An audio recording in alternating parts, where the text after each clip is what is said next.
আলোচনা শুরু করতে যাই। আল্লাহ রাব্বুল আলামিন পবিত্র কুরআনুল কারীমের মধ্যে একটি অনবদ্য সূরা নাযিল করেছেন। এখান থেকে আলোচনাটা শুরু করতে যাচ্ছি। সূরাটার নাম হচ্ছে সূরাতুল আসর। কি সূরা? আল্লাহ পাক বলছেন, বিসমিল্লাহির রহমানির রহিম, ওয়াল আসরি, সময়ের কসম, সময়ের কসম, মহাকালের কসম, ইন্নাল ইনসানা লাফি খুসর, নিঃসন্দেহে, নিঃসংকোচে, কোনো সন্দেহ নেই যে এই পুরো মানব জাতি ক্ষতির মধ্যে আছে। ইল্লাল্লাযীনা আমানু, তবে তারা নয়, তারা ব্যতীত যারা ঈমান এনেছে, ওয়া আমিলুস সলিহাত, এবং সতামল সম্পাদন করেছে, ওয়া তাওয়াসাউ বিল হাক্কি, পরস্পরকে সত্যের উপদেশ দিয়েছে, ওয়া তাওয়াসাউ বিস সাবর, এবং পরস্পরকে ধৈর্যের উপদেশ দিয়েছে। আল্লাহ রাব্বুল আলামিন বলছেন সময়ের কসম। সময়ের কসম আল্লাহ পাক কেন করলেন? তার আগে আমরা একটু জেনে নেই যে আল্লাহ পাক কি কসম করতে পারেন কিনা। উত্তর হচ্ছে হ্যাঁ, আল্লাহ রাব্বুল আলামিন তার সৃষ্টির কসম করতে পারেন, কিন্তু সৃষ্টি হিসেবে আমাদের জন্য জায়েজ নেই যে আমরা আল্লাহ ছাড়া অন্য কারো নামে কসম করব। নবী সাল্লাল্লাহু আলাইহি ওয়াসাল্লাম বলেছেন, মান হালাফা বিগাইরি ইসমিল্লাহি ফাকাদ কাফারা, কেউ যদি আল্লাহ ছাড়া অন্য কারো নামে কসম করে বা শপথ করে, সে যেন কুফরি করলো। কি করলো? আমরা যদি কসম করতেই চাই, শপথ করতেই চাই, তাহলে আল্লাহর নামেই কসম করতে হবে। আর আল্লাহর নামে কসম করলে অবশ্যই কসম পূরণ করতে হবে, শপথ পূরণ করতে হবে। যদি পূরণ না করি কাফফারা দিতে হবে, কমপক্ষে 3টা রোজা রাখতে হবে। আল্লাহ পাক তার সৃষ্টির নামে কসম করে থাকেন। যেমন আল্লাহ পাক বলেছেন ওয়া তিন ফলের কসম, ওয়া জাইতুন, জাইতুনের কসম। 3 ফল খেয়েছেন কখনো? জাইতুন ফল দেখেছেন? জাইতুনের তেল সম্পর্কেও হাদিসে আসছে, এটা বরকতময় তেল। জাইতুনের তেল বরকতময়, এটাকে খেতে বলা হয়েছে, গায়ে ব্যবহার করতেও বলা হয়েছে। ওয়া তুরি সিনিন, আল্লাহ পাক তুর পাহাড়ের কসম করেছেন, সিনাই পর্বতের কসম করেছেন। ওয়া হাদাল বালাদিল আমিন, এই পবিত্র শহরের কসম বলতে আল্লাহ পাক মক্কার কসম করেছেন। এরকম প্রচুর কসম আল্লাহ পাক কোরআনে করেছেন। স্পেশালি আম্মা পারা, যেটা আমরা বলি 30তম পারা, এই পারায় প্রচুর শপথ আপনি দেখতে পারবেন। ওয়া দুহা, দ্বিপ্রহরের কসম, ওয়াল লাইল, রাতের কসম। ঠিক আছে? কোন কোন ক্ষেত্রে আল্লাহ পাক এই মহাবিশ্বের কসমও করছেন তারকার অবস্থান স্থলে। আল্লাহ পাক বলছেন, ফালা উকসিমু বিমাওয়াকিন নুজুম ওয়া ইন্নাহু লাকাসামুল লাউ তা'লামুন আযীম। সূরা ওয়াকিয়ার শেষের দিকে আল্লাহ পাক নক্ষত্রগুলোর অবস্থান স্থলেরও কসম করেছেন। কোন কোন ক্ষেত্রে আল্লাহ পাক নিজেরও কসম করেছেন, ফালা ওয়া রাব্বিক, কখনো নয়, তোমার রবের শপথ করে বলছি, তোমার রবের শপথ করে বলছি। মানে আল্লাহ পাক নিজেই নিজের কসম করছেন যে ফালা ওয়া রাব্বিকা, কখনো নয়, তোমার রবের কসম করে বলছি, তারা মুমিন হতে পারবে না যতক্ষণ পর্যন্ত তোমাকে, হে নবী মুহাম্মদ সাল্লাল্লাহু আলাইহি ওয়াসাল্লাম, তাদের মধ্যে অমীমাংসিত বিষয়ে তোমাকে ফয়সালাকারী রূপে গ্রহণ না করছে। এখানে আল্লাহ পাক নিজের কসম করছে। আল্লাহ রাব্বুল আলামিন আল কোরআনে বহু কসম করেছেন, আর এটা প্রত্যেক বুদ্ধিমান শ্রোতাই বুঝে ফেলবেন।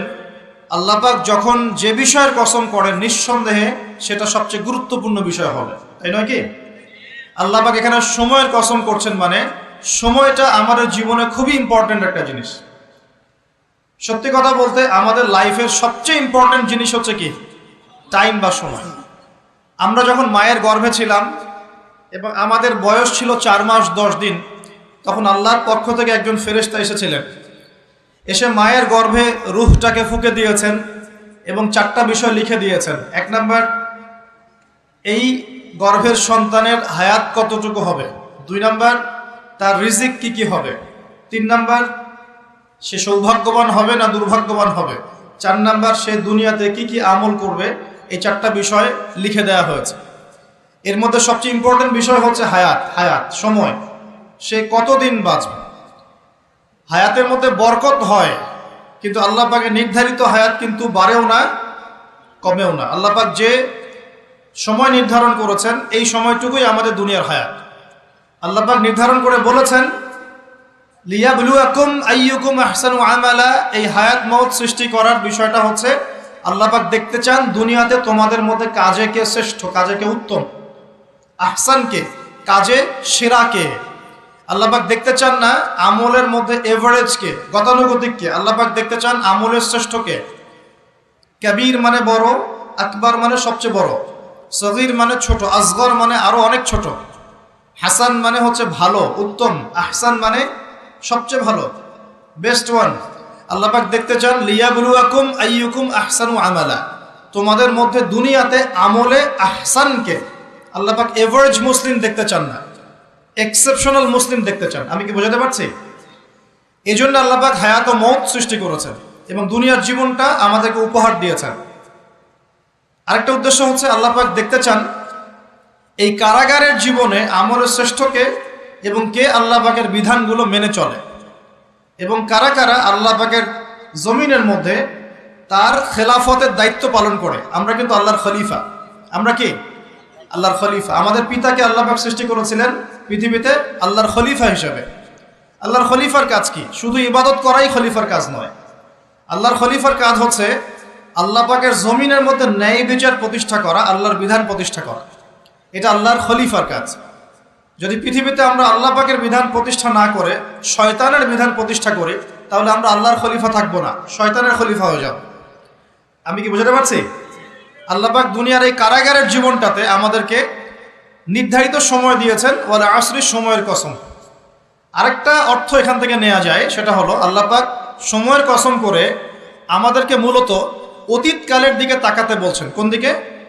অতীতের দিকে। কোরআন খুললে আপনি দেখবেন, আমার সামনে যে কিতাব আছে আল্লাহ পাকের কিতাব আল কোরআনুল কারীম, এই কোরআনুল কারীমকে আপনি তিনটা ভাগে ভাগ করতে পারবেন। একটা অংশে গিয়ে দেখবেন এখানে আছে হুকুম আহকাম, কি করা যাবে কি করা যাবে না, কি করতে হবে কি করতে হবে না। দ্বিতীয় অংশে গিয়ে আপনি পাবেন আল্লাহ রাব্বুল আলামিনের তাওহীদ, তাওহীদ, রিসালাত, আখিরাত, এই বিষয়টা পাবেন। আল্লাহ এক, মুহাম্মদ সাল্লাল্লাহু আলাইহি ওয়াসাল্লাম শেষ নবী, এবং আখিরাত, এর পরের জীবন, এর ধাপগুলো, হিসাব নিকেশ, জান্নাত জাহান্নাম, এগুলো পাবেন। আরেকটা অংশে গিয়ে আপনি পাবেন ইতিহাস। কি পাবেন? ইতিহাস, পূর্ববর্তী নবীগণের ইতিকথা পাবেন। একদম আদম আলাইহিস সালাম থেকে শুরু করে শেষ নবী মুহাম্মদ সাল্লাল্লাহু আলাইহি ওয়াসাল্লাম পর্যন্ত পুরো হিস্ট্রি আপনি কোরআনে পাবেন ইনশাআল্লাহ। আল্লাহ পাক ওয়াল আসরি বলে আমাদেরকে একটু পিছনের দিকে তাকাতে বলছেন, একটা জিনিস লক্ষ্য করতে বলছেন। সেই জিনিসটা কি? সেই জিনিসটা হচ্ছে আল্লাহ পাক লক্ষ্য করতে বলছেন যে আদম আলাইহিস সালাম থেকে শুরু করে শেষ নবী পর্যন্ত, বলেন মুহাম্মদ রাসূলুল্লাহ সাল্লাল্লাহু আলাইহি ওয়াসাল্লাম পর্যন্ত আল্লাহ পাকের একটা কমন সুন্নত দেখা যাচ্ছে। কমন সুন্নত, সাধারণ সুন্নত। কি সুন্নত? প্রত্যেক যুগে যুগেই যারা আল্লাহ পাকের বিধান মেনেছে, তার নবীর আনুগত্য করেছে, আল্লাহ পাক সেই মুমিন মুসলিম বান্দাদেরকে দুনিয়াতেও নাজাত দিয়েছেন, পরকালেও জান্নাত দিয়েছেন। ঠিক আছে কথা? আচ্ছা, আরেকটা সুন্নত হচ্ছে প্রত্যেক যুগে যুগে আদম থেকে নিয়ে শুরু করে মুহাম্মদ সাল্লাল্লাহু আলাইহি ওয়াসাল্লাম পর্যন্ত প্রত্যেক যুগে যুগেই যে বা যারাই আল্লাহর কথা শোনে নাই, আল্লাহর বিধান মানে নাই, তার নবীর আনুগত্য করে নাই, আল্লাহ পাক দুনিয়াতেও ধ্বংস করেছেন, আখিরাতেও ধ্বংস করেছেন। এই সুন্নতটা ইতিহাসে একদম কমন। আমি এক্সাম্পল দিয়ে বোঝাচ্ছি। নূহ আলাইহিস সালামের যুগে চলে যান, একটু খেয়াল করে দেখেন 950 বছর দাওয়াত দেওয়ার পরে মাত্র 40টা বা 80টা পরিবার ইসলাম কবুল করেছে। আল্লাহ পাক এই সারা দুনিয়ায় সেই 80টা পরিবারকেই বাঁচিয়ে রাখলেন, নিষ্কৃতি দিলেন, উদ্ধার করলেন, বাকি সবাইকে ডুবিয়ে মেরে দিলেন। আল্লাহর সুন্নত। আল্লাহ পাকের কিছুই পরোয়া নাই। পরোয়া আছে? আচ্ছা, তারও একটু আগে যান, আদম আলাইহিস সালামের 2 ছেলে হাবিল এবং কাবিল, মনে আছে? কাবিলের কুরবানি কবুল হয় না, হাবিলেরটা কবুল হয়। তো এখানে হিংসা, এখানে কি হিংসা, পরশ্রী কাতরতা। তারটা কেন কবুল হয়, আমারটা কেন হয় না? এই হিংসার বশবর্তী হয়ে এক পর্যায়ে কাবিল হাবিলকে হত্যাই করে ফেলল, এবং সেই হত্যাকাণ্ডের সাক্ষী ছিল একটা পাখি, তার নাম কি? কাক। কাক, হ্যাঁ। বিষয়টা হচ্ছে যে কাক সাক্ষী যে আদম আলাইহিস সালাম এর 2 সন্তান, এক সন্তানকে হত্যা করার পর আরেক সন্তান মাথায় হাত দিয়ে বসে আছে, কিভাবে তার ভাইকে দাফন করবে এই জ্ঞান তার কাছে নাই। আল্লাহ পাক কাককে পাঠালেন, সে মাটি খুঁড়ে দেখালো কিভাবে দাফন করতে হয়। তার মানে শিক্ষা আমাদের চারপাশেই আছে। শিক্ষা গ্রহণ করার জন্য সবসময় টেক্সট বুকের প্রয়োজন হয় না। শিক্ষা গ্রহণ করার জন্য সবসময় টেক্সট বুকের প্রয়োজন হয় না, এই ডারউইনের মতবাদের প্রয়োজন হয় না। শিক্ষা গ্রহণ করার জন্য একটু দূরদর্শিতাই যথেষ্ট। বহু মানুষ এই পৃথিবীতে বেঁচে আছেন যাদের অক্ষর জ্ঞান নাই, লিটারাল জ্ঞান নাই, কিন্তু তারা অনেক বেশি অভিজ্ঞতা সম্পন্ন আছেন না? আচ্ছা, এমনকি আমাদের প্রিয় নবী মুহাম্মদ রাসূলুল্লাহ সাল্লাল্লাহু আলাইহি ওয়াসাল্লাম কিন্তু এই আক্ষরিক জ্ঞান আলিফ বা তা সা এগুলো লিখতে পড়তে জানতেন না। এটা কি আপনারা জানেন? আল্লাহ পাক তাকেই শেষ নবী করেছেন এবং আমরা তাকে বলি তিনি উম্মি। উম্মি মানে হচ্ছে অক্ষর জ্ঞানহীন। কিন্তু এই পৃথিবীর সবচাইতে জ্ঞানী মানুষ, ইতিহাসের শুরু থেকে শেষ পর্যন্ত সবচাইতে জ্ঞানী মানুষ হচ্ছেন মুহাম্মদ রাসূলুল্লাহ সাল্লাল্লাহু আলাইহি ওয়াসাল্লাম। অক্ষর জ্ঞানী সবকিছু নয়। সিগনেচার করতে পারলেই এই আপনার একটা জাতি জ্ঞানী হয় না। সাক্ষরতার হার বাড়লেই একটা জাতি জ্ঞানী হয় না। একটা জাতি জ্ঞানী হয় তখন যখন তার ভিতরে আধ্যাত্মিক পরিবর্তন আসে, যখন তার ভিতরে মানবিক গুণগুলো ইনস্টল হয়, যখন সে মানবতার কল্যাণে কাজ করতে পারে, যখন সে খারাপ পথে যায় না, ন্যায়ের পথে থাকে, অন্যায়ের পথে যায় না, তখন সে ভালো হয়। অক্ষর জ্ঞান সব কিছু নয়। আর আমরা এখন পাশের হারটাকে বেশি ফোকাস করি। কত পার্সেন্ট পাশের হার, কত পার্সেন্ট শিক্ষিত, এটা বড় কথা নয়, কত পার্সেন্ট পাশের হার। পাশের হার সব কিছু নয়। একটা দেশ আছে এখনো পৃথিবীতে, নাম ভুটান। কি নাম? বলা হয় যে পৃথিবীর সবচেয়ে সুখী দেশগুলোর মধ্যে একটা হচ্ছে ভুটান। তারা কিরকম জানেন? কৃষিকাজ করে, হ্যাঁ কৃষিকাজ করে, দিন আনে দিন খায়, চাষাবাদ করে, ফসল ফলায়, যে ফসল খাওয়া দাওয়া করার পর যেটা বেঁচে যায় সেটা এক্সপোর্ট করে। কেউ কারোর সাথে হানাহানিতে যায় না। হ্যাঁ, ছোট ছোট ছোট পরিবার বিভক্ত, গোত্রীয়, সেখানে গোত্রীয় বিভাগ আছে, কিছু পলিটিশিয়ানরাও আছেন, কিন্তু কারোর সাথে কোনো হানাহানি কাটাকাটি এইসবে নাই তারা। পৃথিবীর সবচেয়ে সুখী দেশগুলোর তালিকায় ভুটানকে বলা হয় একটা দেশ। শিক্ষা নিলেন কাবিল কার কাছ থেকে? কাকের কাছ থেকে। এখানে একটা হাদিস মনে পড়ে যায়, শেয়ার করি। নবী সাল্লাল্লাহু আলাইহি ওয়াসাল্লাম বলেছেন, এই পৃথিবীতে প্রথম হত্যাকাণ্ড সংগঠিত করেছিল কাবিল। এই জন্যই এই পৃথিবীতে যত মানুষকে অন্যায়ভাবে হত্যা করা হবে, বিনা কারণে অন্যায়ভাবে হত্যা করা হবে, এই সমস্ত খুনের যে পাপ, এই পাপের একটা অংশ কাবিলের আমল নামায় যুক্ত করা হবে। বলি নাউজুবিল্লাহ। সত্তায়ে জারিয়া যেমন আছে, আরেকটা টার্ম আছে, সেটা হলো গোনাহে জারিয়া। এটা কি? একটা মাদক দ্রব্যের বার খুলেছেন, আপনি মারা যাওয়ার পরেও যদি মানুষ মাদক খেতে থাকে, কবরে শুয়ে শুয়ে গোনা পাবেন ইনশাআল্লাহ। একটা গান গেয়েছেন যেখানে আজে বাজে মিউজিক আছে বা আজে বাজে শিরকি কথা আছে, কুফরি কথা আছে, মানুষকে আপনার আল্লাহ থেকে দূরে সরাচ্ছে। যত মানুষ সেই গান গাবে এবং শুনবে, আপনার মৃত্যুর পরেও কবরে শুয়ে শুয়ে সেই গোনা পাবেন ইনশাআল্লাহ। একজন মানুষ সিনেমা হল করেছে এবং সেখানে নগ্ন ছবি প্রদর্শন করা হয়। এখনকার বেশিরভাগ সিনেমাতেই নগ্ন ছবি দেখানো হয়, কারণ এখন অনলাইনে ঢুকলেই মনে হয় এই জগৎ সমান সমান যৌনতা, মানে এই পৃথিবীটাই মানে যৌনতা, সবখানেই যৌনতা। এমনকি একটা স্যান্ডো গেঞ্জি কিনতে যাবেন, সেখানেও দেখবেন একটা নগ্ন মেয়ের ছবি দিয়ে রেখে দিয়েছে, সব যৌনতা। তো এই যে সিনেমা হলটা করেছেন, যত মানুষ এখানে সিনেমা দেখবে, যদি আপনি মারাও যান, যত মানুষ সিনেমা দেখতে থাকবে, এই গোনার একটা অংশ আপনার কবরে অটোমেটিক ট্রান্সফার হতে থাকবে ইনশাআল্লাহ। এভাবেই যদি আপনি মাদ্রাসা করেন, যত মানুষ পড়বে, আগামীতে শিক্ষিত হবে, দিনের জ্ঞান অর্জন করে মানুষের মধ্যে দাওয়াতের কাজ করবে, সমস্ত নেক আমলের একটা অংশ আপনি পাবেন ইনশাআল্লাহ। একটা মসজিদ করেছেন, মসজিদে ইনভেস্ট করেছেন, একটা মসজিদ করে দিয়েছেন, এই মসজিদে যত মানুষ নামাজ পড়বে ইনশাআল্লাহ আপনি এর একটা নেকির ভাগিদার হবেন ইনশাআল্লাহ। আপনি একটা বই লিখেছেন অথেন্টিক সুন্দর, এই বই যত মানুষ পড়ে উপকৃত হবে, আপনি কবরে শুয়ে শুয়ে নেকি পাবেন ইনশাআল্লাহ। ভালো কিছু বলেছেন, ভালো লেকচার দিয়েছেন, যত মানুষ শুনবে, আমল করবে, জীবন পরিবর্তন করবে ইনশাআল্লাহ, আপনি কবরে শুয়ে শুয়ে নেকি পাবেন ইনশাআল্লাহ। এটা সবচেয়ে সেরা ইনভেস্ট, সবচেয়ে সেরা ব্যবসা। আল্লাহ পাক আমাদেরকে এই ধরনের ব্যবসা বেশি বেশি করার তৌফিক দান করুন। এখানে একটা প্রশ্ন আসবে যে হাবিলকে কেন কাবিল হত্যা করলো? উত্তর হচ্ছে হিংসা। উত্তরটা কি? এই কাবিলের সুন্নত কিন্তু 1400 বছরেও, 1400 বছর না, 1400 বছর তো নবীর যুগই চলে গেছে। আসলে এই লক্ষ লক্ষ বছরের পরেও কাবিলের এই সুন্নত কিন্তু শেষ হয়ে যায় নাই। এখনো কিন্তু হাবিল কাবিলের সুন্নত সমাজে আছে। যখনই দেখা যাবে যে কেউ কোনো ভালো কাজ করছে, ভালো কিছু হচ্ছে, তখন এক শ্রেণীর কাবিল অটোমেটিক বের হয়ে যাবে, যারা এই হাবিলের পিছনে লেগে যাবে। কথা ঠিক কিনা? প্রতিটা সেকশন এটা আছে। যদি পলিটিক্যাল ক্ষেত্রে একজন পলিটিশিয়ান ভালো কাজ করা শুরু করে, কিছু কাবিল বের হয়ে তার বিরোধিতা করা শুরু করবে, দেখবেন। সমাজের ক্ষেত্রে কিছু ভালো নেতা যদি বের হয়, তারা ভালো কাজ করছে, মানব সেবামূলক, কিছু বের হবে কাবিল, যারা এর পিছনে লেগে থাকবে।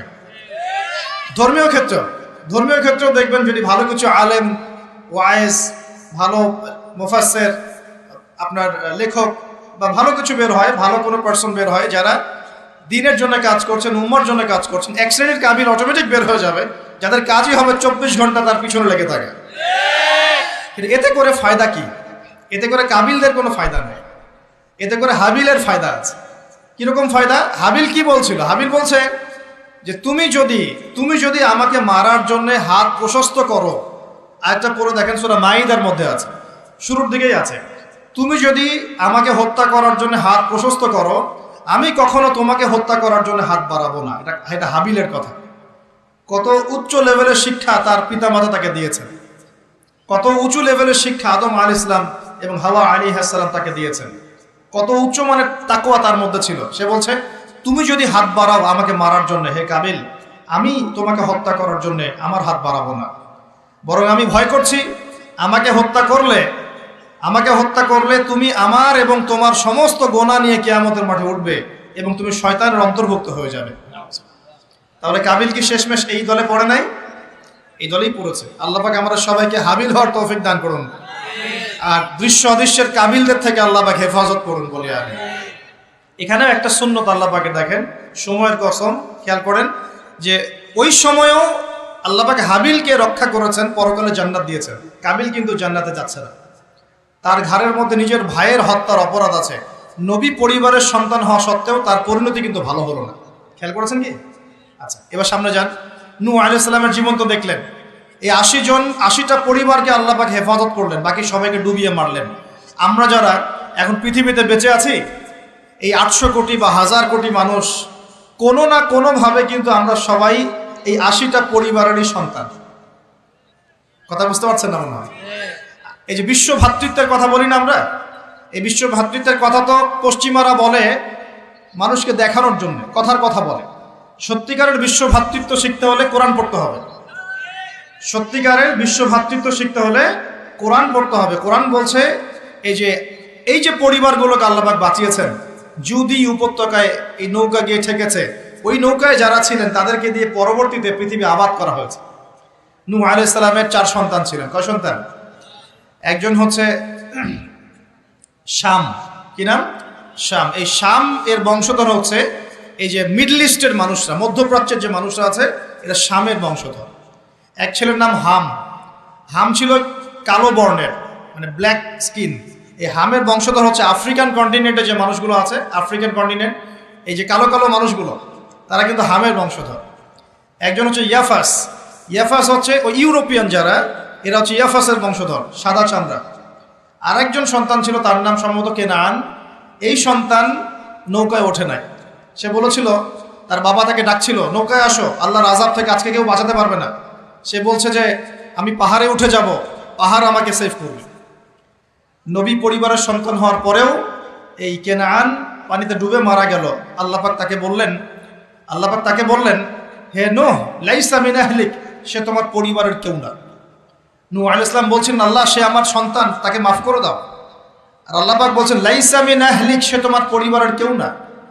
মানে আল্লাহর হুকুম আহকাম না মেনে চললে নবী পরিবারের সন্তান হয়েও কেউ আল্লাহর গজব থেকে বাঁচতে পারবে। আর আমরা তো কিছুই না, আমরা কিছু।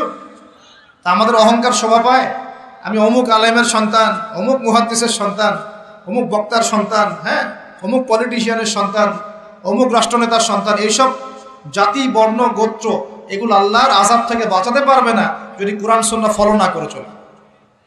এটা মূল কথা। আরো সামনে যান। এবার ইব্রাহিম আলাইহিস সালামের যুগটা আপনাকে দেখাই, ওই যুগের সময়টা দেখেন, বলে আসরি। ওইখানে আল্লাহ রাব্বুল আলামিন ইব্রাহিম আলাইহিস সালাম এবং তার অল্প সংখ্যক অনুসারীকে উদ্ধার করেছেন, বাঁচিয়েছেন। নমরুদের এই বিশাল রাজত্ব আল্লাহ পাক ধসিয়ে দিয়েছেন কি দেন নাই? আল্লাহ সুন্নত পরিবর্তন হয়েছে? হয়। আল্লাহ পাক ইব্রাহিম আলাইহিস সালামকে আগুনের পরীক্ষা থেকেও বাঁচিয়েছেন, আর নমরুদকে সামান্য মশা দিয়েই মেরে ফেলেছে। আল্লাহ সুন্নত কোনো পরিবর্তন হয়নি। নবী মূসা আলাইহিস সালামের যুগে যান, ফেরাউনের বিশাল বাহিনী, এখনকার এই রাশিয়ান বা ন্যাটো বা ইউরোপিয়ান কন্টিনেন্টে যত আছে, এই সবগুলোকে একত্রিত করলেও মনে হয় ফেরাউনের বাহিনীর মতো হবে না। এই পুরো বাহিনীটাকে মনে হয় 1 ঘন্টার মধ্যেই আল্লাহ পাক লোহিত সাগরে ডুবিয়ে মেরে দিলেন, একদিনের মধ্যেই। আল্লাহ পাকের কোনো পরোয়া নাই। আর বনু ইসরাইল আর মূসা আলাইহিস সালামকে আল্লাহ পাক উদ্ধার করলেন। আল্লাহ পাকের সুন্নত এটাই, যুগে যুগে, বলে আসরি, একই সুন্নত। আজ জাতির কথা দেখেন, বিশাল আকার দেহের মানুষ ছিল, একদম তাল গাছের সমান সমান লম্বা। তার একটা কথা বলতো, মান আশাদ্দু মিন্না কুওয়া, আমাদের যে শক্তিশালী কে আছে, তারা বলতো এই কথা।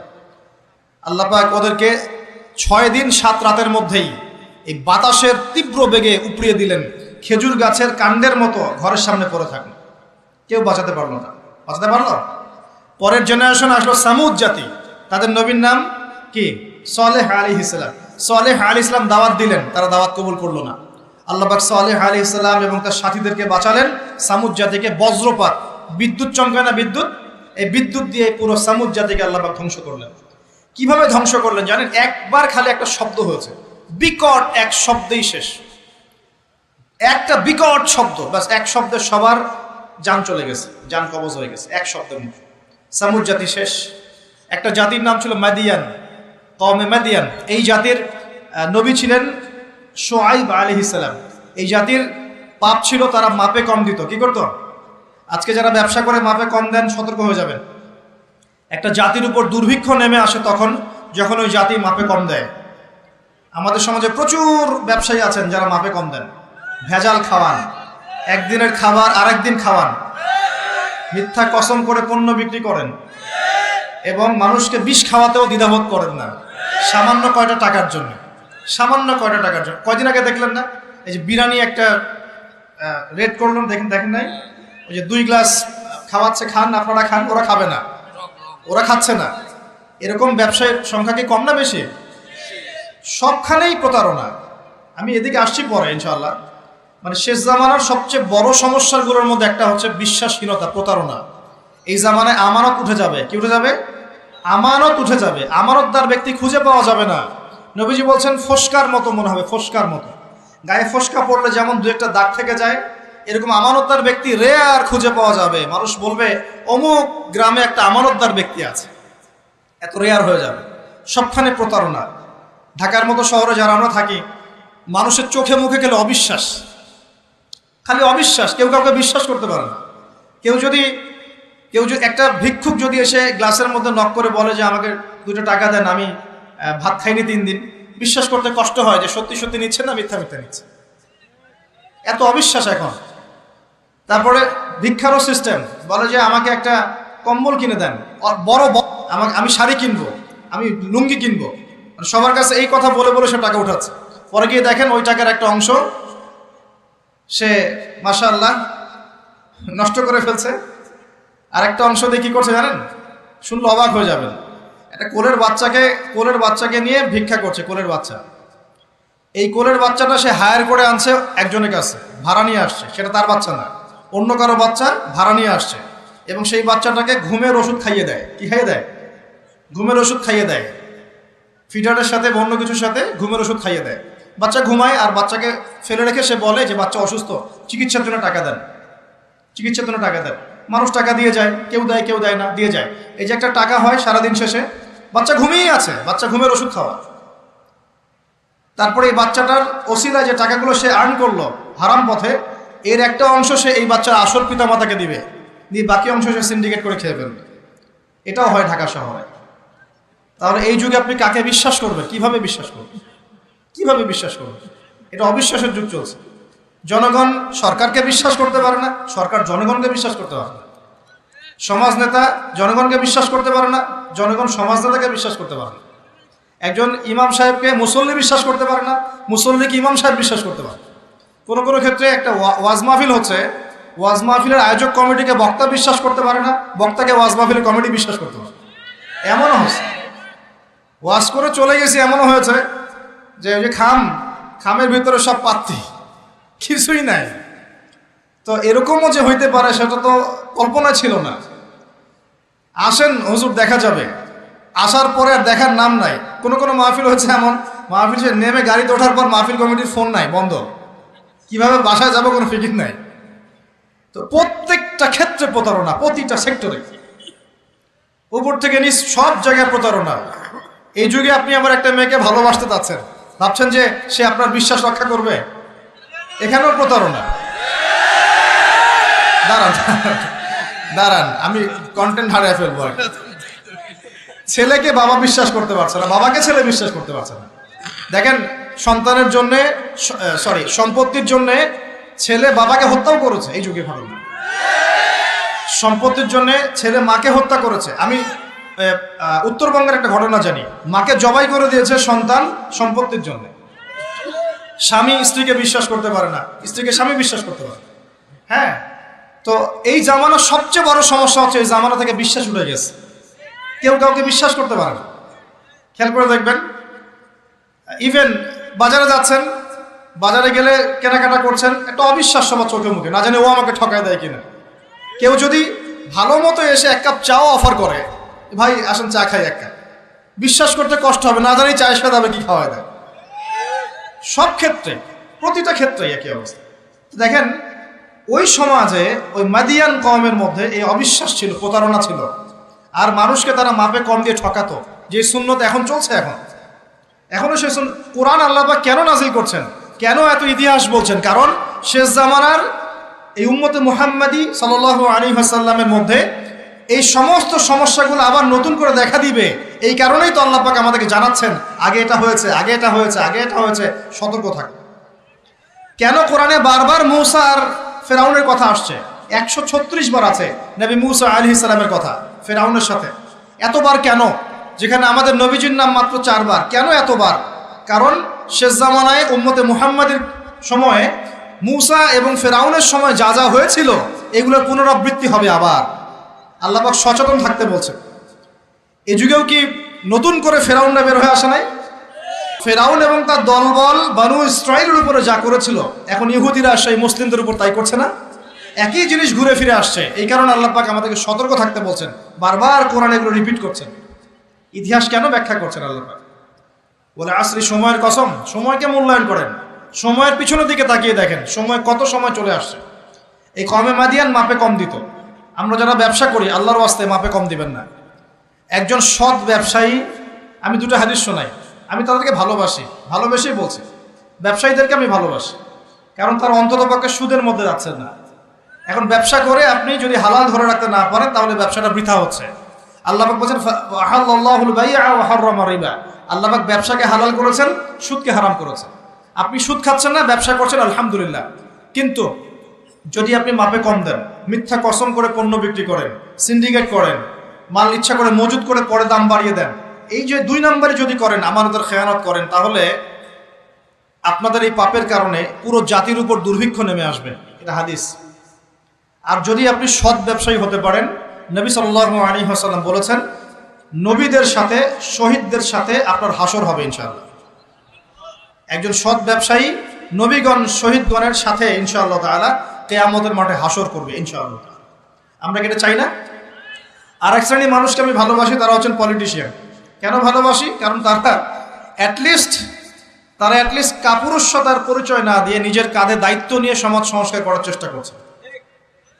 আমাদের সমাজে 2 ধরনের মানুষ আছে। এক, যারা খালি সমালোচনা করতে পারে, ভালো মন্দ কমেন্ট করতে পারে। আর এক শ্রেণীর মানুষ চ্যালেঞ্জ গ্রহণ করতে পারে, যে আমি চ্যালেঞ্জ নিয়ে এটাকে পরিবর্তন করব। এই 2 শ্রেণীর মানুষ পাবেন আপনি। এক, কোনো কাজের না, সারাদিন কমেন্ট করতে পারে, এটা ভালো না, এটা ভালো, এটা খারাপ, এটা এই, এটা সেই, এটা করতে হবে, ওইটা, মানে এদেরকে আমি নাম দিয়েছি করতে হবে গ্রুপ অফ ইন্ডাস্ট্রিজ। মানে করতে হবে, এটা করতে হবে, ওইটা করতে হবে, এটা করা উচিত, ওইটা করা উচিত। খুবই বুদ্ধিদীপ্ত মানুষেরা, কিন্তু কাপুরুষ। কারণ নিজেরা চ্যালেঞ্জ গ্রহণ করে এটা বিপদ ফেস করে সামনে যেতে পারবে। আলেমদের ভুল ধরছেন, আপনি নিজে আলেম হচ্ছেন না কেন? আলেমদের অনেকের ভুল ধরছে, তো আপনি পড়াশোনা করে আলেম কেন হচ্ছেন না? সমাজ পরিচালনাকারীদের ভুল ধরছেন, সমালোচনা করছেন, তো আপনি সমাজ চালাচ্ছেন না কেন? রিস্ক নিচ্ছেন না কেন? দাঁড়ান, আসেন এখানে। আপনি পলিটিশিয়ানদের সমালোচনা করছেন, তাহলে আপনি পলিটিশিয়ান কেন হচ্ছেন না? আপনি ইকোনমিক সেকশনের মানুষদের সমালোচনা করছেন, আপনি কেন দায়িত্ব নিচ্ছেন না? কেন যোগ্যতা অর্জন করে, ঝুঁকি নিয়ে, চ্যালেঞ্জ গ্রহণ করে সমাজ পরিবর্তন করার রিস্ক নিচ্ছেন না কেন? তাহলে 2 শ্রেণীর মানুষ পাওয়া যায়। কিছু মানুষ শুধু কথাই বলতে পারে, আর কিছু মানুষ কাজ করে দেখায়। তো অ্যাটলিস্ট তারা কাজ করে দেখানোর জন্যে বা মানুষের ভালো করার স্বার্থে তার একটা দায়িত্ব কাঁধে নিয়েছেন। হয়তো দায়িত্বের যে ইসলামাইজেশন বা ইসলামিক দায়িত্ববোধ, এটা তাদেরকে হয়তো বোঝানো যাচ্ছে না, এটা সমস্যা। কিন্তু যদি এই দায়িত্বটাকে ইসলামাইজড করে পালন করা যায়, সমাজের কল্যাণ না কল্যাণ। একজন দায়িত্বশীল ব্যক্তি তিনি যদি কোরআন সুন্নাহর মানদণ্ডে বিচার ফয়সালা করা শুরু করেন, সমাজে কি কল্যাণ হবে না অকল্যাণ হবে? তাহলে আমাদের দায়িত্ব তার কাছে দাওয়াত পেশ করা, যে কোরআন এবং সুন্নাহর মধ্যে এগুলো আছে, এগুলো মানবতার কল্যাণে, আল্লাহর ওয়াস্তে আপনি এগুলো ইমপ্লিমেন্ট করেন, ইনশাআল্লাহ তাআলা সমাজের কল্যাণ হবে। এটা আমাদের দায়িত্ব, শেষ। বাকিটা তার উপরে। তো এখন ভালোবেসেই বলি, একটা হাদিস আছে, 7 শ্রেণীর মানুষকে আল্লাহ রাব্বুল আলামিন তার আরশের ছায়ায় ছায়া দিবেন। হাদিসটা শুনেছেন তো? 7 শ্রেণীর মানুষকে আল্লাহ পাক তার নিজের আরশের ছায়ায় ছায়া দিবেন, মানে তারা জান্নাতে যাবে ইনশাআল্লাহ।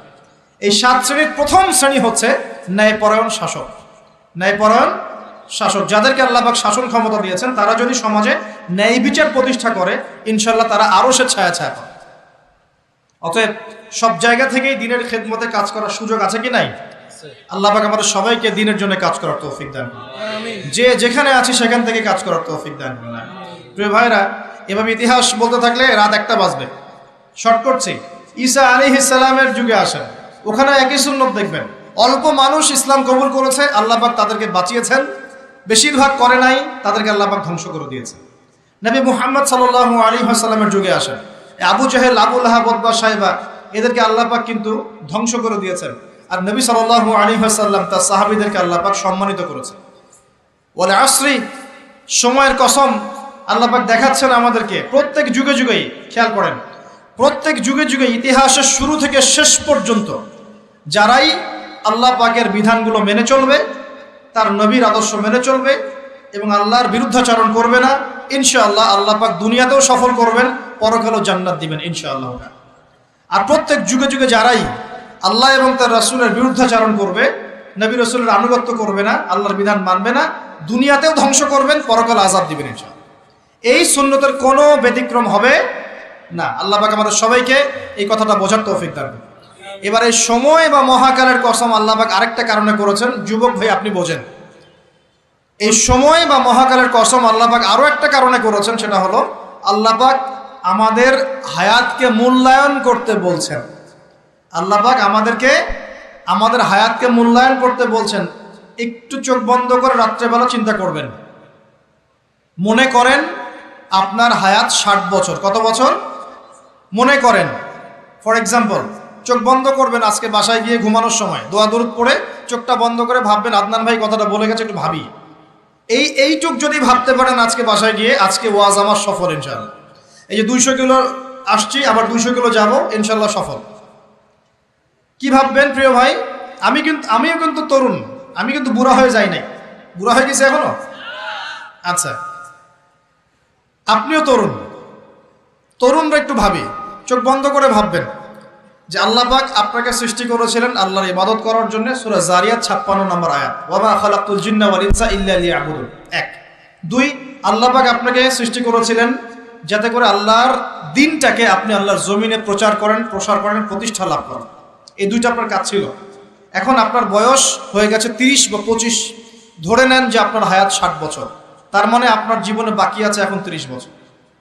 এই যে 30 বছর আপনি নষ্ট করেছেন বা চলে গেছে, চোখ বন্ধ করে চিন্তা করবেন, এই 30 বছরে কত ওয়াক্ত নামাজ পড়েছেন, কতদিন রোজা রেখেছেন, এই 30 বছরে 30টা আয়াত আপনি পড়েছেন কিনা, এই 30 বছরে 30টা সূরা আপনি শিখেছেন কিনা, 30 বছরে আপনি 30টা ইসলামিক বই পড়েছেন কিনা, আপনি নবীর 30টা হাদিস পড়েছেন কিনা, 30 দিন জামাতের সাথে নামাজ পড়েছেন কিনা, 30 দিন দ্বীনের দাওয়াত দিয়েছেন কিনা, 30টা দিন দান সদকা করেছেন কিনা। আমি খুব বেসিক কথা বলছি, আমি বলিনি আপনি 30 দিন 30টা যুদ্ধ করেছেন কিনা, এই কথা বলিনি। আমি আপনাকে বেসিক কথা বলছি, একদম বেসিক প্রাইমারি কথা। আপনি 30 দিন নামাজ পড়েছেন কিনা, 30টা রোজা ঠিক মতো রাখছেন কিনা, আপনি কি 30 বার মেয়েকে দেখে চোখ নামাতে পেরেছেন কিনা, আপনি কি 30টা সূরা শিখেছেন কিনা, 30 বার আপনি কি রাসূলের জীবনী পড়েছেন কিনা, তার হাদিস পড়েছেন কিনা, আপনি কি নবী সাল্লাল্লাহু আলাইহি ওয়াসাল্লামের স্ত্রীদের নাম জানেন কিনা, তার জীবনী জানেন কিনা, আকীদা কি জিনিস আপনি জানেন কিনা, 30টা মাসলা মাসাইল আপনি বোঝেন কিনা। আপনি চিন্তা করবেন আজকে, এই একটা চিন্তা আপনার জীবনটাকে বদলে ফেলবে ইনশাআল্লাহ। এই একটা চিন্তাই যথেষ্ট আপনার জীবনকে বদলে ফেলার জন্যে। এই চিন্তাটা আরেকভাবে করবেন, এটা ভাবার পরে আপনি চোখটা খুলবেন, চোখটা খুলে সাদা কাগজ নিয়ে বসবেন, উঠে বসবেন, বসে আপনি লিখবেন। এই যুব ভাই শোনেন, বসে আপনি লিখবেন। কি লিখবেন? আপনি লিখবেন এই 30 বছরে আপনি কতগুলো গুনাহ করেছেন। আপনার মনে পড়ে কি কি? হয়তোবা, আমি দোয়া করি যেন এমনটা না হয়, তবে হয়তোবা আপনি খুঁজে পাবেন এই 30 বছর আপনি বেনামাজি ছিলেন, হয়তোবা। দাঁড়ান, 2, আপনি হয়তো দেখবেন আপনি অনেক দিন রমজানের রোজা রাখেন নাই। আপনি দেখবেন হয়তো আপনি দান সদকা তো করেন নাই, রিকশাওয়ালাকে থাপ্পড়ও দিয়েছেন। আপনি হয়তো দেখবেন যে হলে সিট বুকিংয়ের জন্য হকি স্টিক নিয়ে মারামারি করেছেন। আপনি হয়তো দেখবেন যে 30 বছরে 30টা মেয়ের সাথে সম্পর্ক করা শেষ। আপনি হয়তো দেখবেন যে আপনি অলরেডি পতিতলায় ভিজিট করে চলে আসছেন। আপনি 30 দিন, এই 30 বছরে 30 বার কমপক্ষে এই মাদকের আসরে বসেছিলেন, এবং 30 বছরের বহু সময় আপনি অনলাইনে নষ্ট করেছেন, পর্নোগ্রাফি দেখে নষ্ট করেছেন, গোপনে পাপ করেছেন, গোপনে পাপ করেছেন, হ্যাঁ, আরো অনেক কিছুই করেছেন। আপনি হয়তো এটা খুঁজে পাবেন। মিথ্যা বলেছেন, প্রতারণা করেছেন, মাপে কম দিয়েছেন, অন্যের উপর অত্যাচার করেছেন। আপনি আপনার যৌবনকে কাজে লাগিয়ে, এই শক্তিটাকে কাজে লাগিয়ে আপনি ইসলামের বিরুদ্ধাচারণা করেছেন, হয়তো এটাও পাবেন। এই একটা চিন্তা যদি করতে পারেন, এখন আপনার সামনে এখন রাস্তা দুটা। আপনার বাকি বয়স আছে এখন 30 বছর, বলে আসরি, সময়ের কসম, আপনার সময়, আপনার জীবনের সময়টাকে মূল্যায়ন করতে হবে। সময়ের কসম, হয় যদি আমার 30 বছর বাকি থাকে, এখন এই বাকি যে আছে কি না আমিও জানি না, কেউ জানে? অনিশ্চিত পরীক্ষার হল, কেউ জানে না খাতা কখন কেড়ে নেওয়া হবে। আর এটা কারাগারের জীবন, মানে কারাগারে বসে কেউ নিজের মন গড়া পদ্ধতিতে চলতে পারে না, যেরকম রুটিন সেরকম চলতে হয়। কারাগারের জীবনে বসেই আপনি সুদ খাচ্ছেন, কারাগারে বসেই ঘুষ খাচ্ছেন, কারাগারে বসেই জেনা করছেন, কারাগারে বসেই বেনামাজি থাকছেন, কারাগারে বসেই হোয়াটসঅ্যাপে মেসেঞ্জারে মেয়েদের সাথে প্রেম করছেন, কারাগারে বসে। এটা কারাগারের জীবন। কারাগারের জীবন যদি বাকি থাকে আর 20-30 বছর, আপনার সামনে এখন রাস্তা 3টা। 1, আপনি কি গতানুগতিক যেভাবে চলেছেন সেভাবেই শেষ করবেন জীবনটা? যদি শেষ করে দেন, তাহলে পৃথিবীর ইতিহাস থেকে আপনার নাম একদিন মুছে যাবে। আপনি একাই কবরে শুয়ে থাকবেন, আপনার আত্মা ইল্লিনে না গিয়ে সিজ্জিনে চলে যাবে। পৃথিবীর কোনো মানুষ আপনাকে মনে রাখবে না, আপনি একা একাই আযাব ভোগ করতে থাকবেন, কেউ আপনাকে বাঁচাতে আসবে না, শেষ। এবং এই আযাব একবার শুরু হলে কোনোদিনও শেষ হবে না, কোনোদিনও না, কবরেও, হাসরেও, বারজাখেও, এবং আপনার জাহান্নামে। এটা একটা অপশন। 2 নম্বর অপশন, আপনি নিজেকে সংশোধন করলেন, সংশোধন করে গতানুগতিক মুসলিম হলেন। গতানুগতিক মুসলিম কেমন? হ্যাঁ, তওবা করেছি, এখন আমি মাশাআল্লাহ 5 ওয়াক্ত নামাজ টুকটাক পড়ার চেষ্টা করি, আমি মিথ্যা কথা বলি না, আমি হালাল খাওয়ার চেষ্টা করি, হ্যাঁ, আমি পার্ট টাইম কিছু দাওয়াতি কাজ করি, এবং আমি আমার পরিবার নিয়ে সুখে শান্তিতে বসবাস করার চেষ্টা করছি। আমি কোনো ঝুঁকির মধ্যে যাই না, ঝুঁকিতে যাই না। মানে আমি সৎ কাজেও আদেশ করি, কিন্তু ঝুঁকিতে যাই না, মানে কোনো কিছু, এমন কোনো কিছু করি না যাতে আমার উপর কোনো বিপদ আসবে, এটাতে আমি যাই না। গতানুগতিক মুসলিম চলছে। আর একটা হচ্ছে সমাজ পরিবর্তনকারী মুসলিম। এরা কেমন? এরা নিজেরা তো জ্ঞান অর্জন করেই, এবং জ্ঞান অনুযায়ী আমলও করে, তারা সৎ কাজে আদেশও করে, একই সাথে অসৎ কাজে নিষেধও করে। সত্যটাকে নির্ভীকতার সাথে, সাহসিকতার সাথে, হিকমার সাথে সবার সামনে উপস্থাপন করে, আল্লাহর কাছে দোয়া করে, এবং সমাজটাকে পরিবর্তন করে ফেলার চেষ্টা করে। এরা হচ্ছে আহসান, সবচেয়ে উত্তম শ্রেণী। কিভাবে বললাম উত্তম শ্রেণী? নবীজি বলছেন তোমাদের সামনে একটা জামানা আসবে, এটাও শেষ জামানার হাদিস। তোমাদের সামনে একটা জামানা আসবে, জামানা সবরিন, কঠিন সবরের জামানা, ইমান ধরে রাখা হাতে জ্বলন্ত আগুন ধরে রাখার মতো হবে। ওই সময় যদি তোমরা কেউ আমার সুন্নতের উপর অটল থাকতে পারো, আমার মৃত সুন্নতকে আবার জীবিত করতে পারো, তাহলে 50 জন শহীদ সাহাবীর নেকি পাবে ইনশাআল্লাহ। এরা সমাজ পরিবর্তনকারী মানুষ।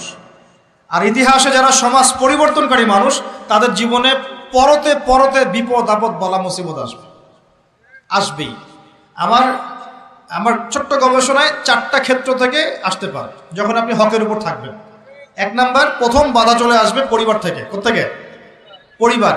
আপনি গতানুগতিক মুসলিম হলে আপনি সব জায়গায় পার পেয়ে যাবেন, কিন্তু যদি একটু কঠোরতা প্রয়োগ করেন যে আমি একদম কোরআন সুন্নাহর 100% ফলো করতে চাই, আমি এমন না যে নামাজও পড়ি শুধু খাবো, এমন হব না, আমি নামাজও পড়বো শুধু খাবো না, আমি রোজাও রাখবো, আমি যাকাতও দিব, আমি হজ উমরাও করবো, আল্লাহর বিধানের প্রতি শ্রদ্ধাশীলও থাকবো, চেষ্টা করবো ইসলামটা প্রসার করার প্রতিষ্ঠার চেষ্টা করবো। তখন আপনার প্রথম বাধা আসবে পরিবার থেকে। দাড়ি রাখছো কেন?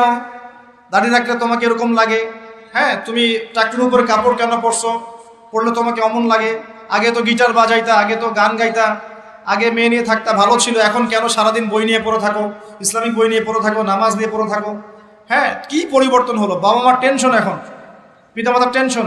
কেউ কেউ এরকম অ্যাডভার্টাইজ বানিয়ে টিভিতে দেখাচ্ছে, এগুলা দেখেন নাই? আগে ছেলে ভালো ছিল, হঠাৎ করে কি পরিবর্তন হয়ে গেল। হ্যাঁ, সুবহানাল্লাহ।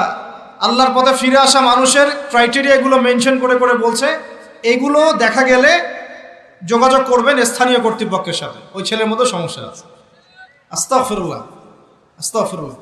একজন ব্যক্তি গিটার বাজাতো, গান গাইতো, মাদকের সাথে ছিল, মেয়ে নিয়ে ফুর্তি করতো, সেখান থেকে এসেছে নামাজ পড়ছে, এই জন্য কি সে জঙ্গি হয়ে যাবে? এখন সে মাশাআল্লাহ কোরআন তেলাওয়াত করছে, কোরআন বোঝার চেষ্টা করছে, আলেম ওলামার কাছে গিয়ে পরামর্শ করছে, হাদিস পড়ছে, এই জন্য কি সে জঙ্গি হয়ে গেছে? পশ্চিমারা যা গিলায় আমরা তাই গিলি, পশ্চিমারা যা গিলায় আমরা তাই গিলবো কেন? ওদের কাছে কিসের জ্ঞান আছে? পশ্চিমাদের কাছে কোরআনের জ্ঞান আছে, হাদিসের জ্ঞান আছে। ও সিলেক্ট করে দিবে যে কোনটা জিহাদ আর কোনটা জঙ্গিবাদ? আশ্চর্য একটা ব্যাপার। কোরআন এবং সুন্নাহর চর্চা যদি মুসলিমরা করে, তাহলে কি তারা সন্ত্রাসী হয়ে যাবে? ওরা তো চাইবেই যেন আমরা এই কাজগুলো না করি, ওরা তো চাইবেই যাতে আমরা কোরআন সুন্নাহর চর্চা না করি। ওরা যা বলে সেই ভাষায় আমরা কথা বলা শুরু করেছি। ওরা বলছে, একটু পরে আমি বোঝাচ্ছি আপনাদেরকে, ওরা বলেছে যে জ্ঞান সেটাই, ভালো করে বোঝেন, জ্ঞান সেটাই যেটা পরীক্ষা নিরীক্ষা, যুক্তি বিজ্ঞান, দর্শন দিয়ে লাভ করা যায়। আর আমরা বলছি আল্লাহর ওহী হচ্ছে চূড়ান্ত জ্ঞান। আল্লাহর ওহী কি? চূড়ান্ত জ্ঞান।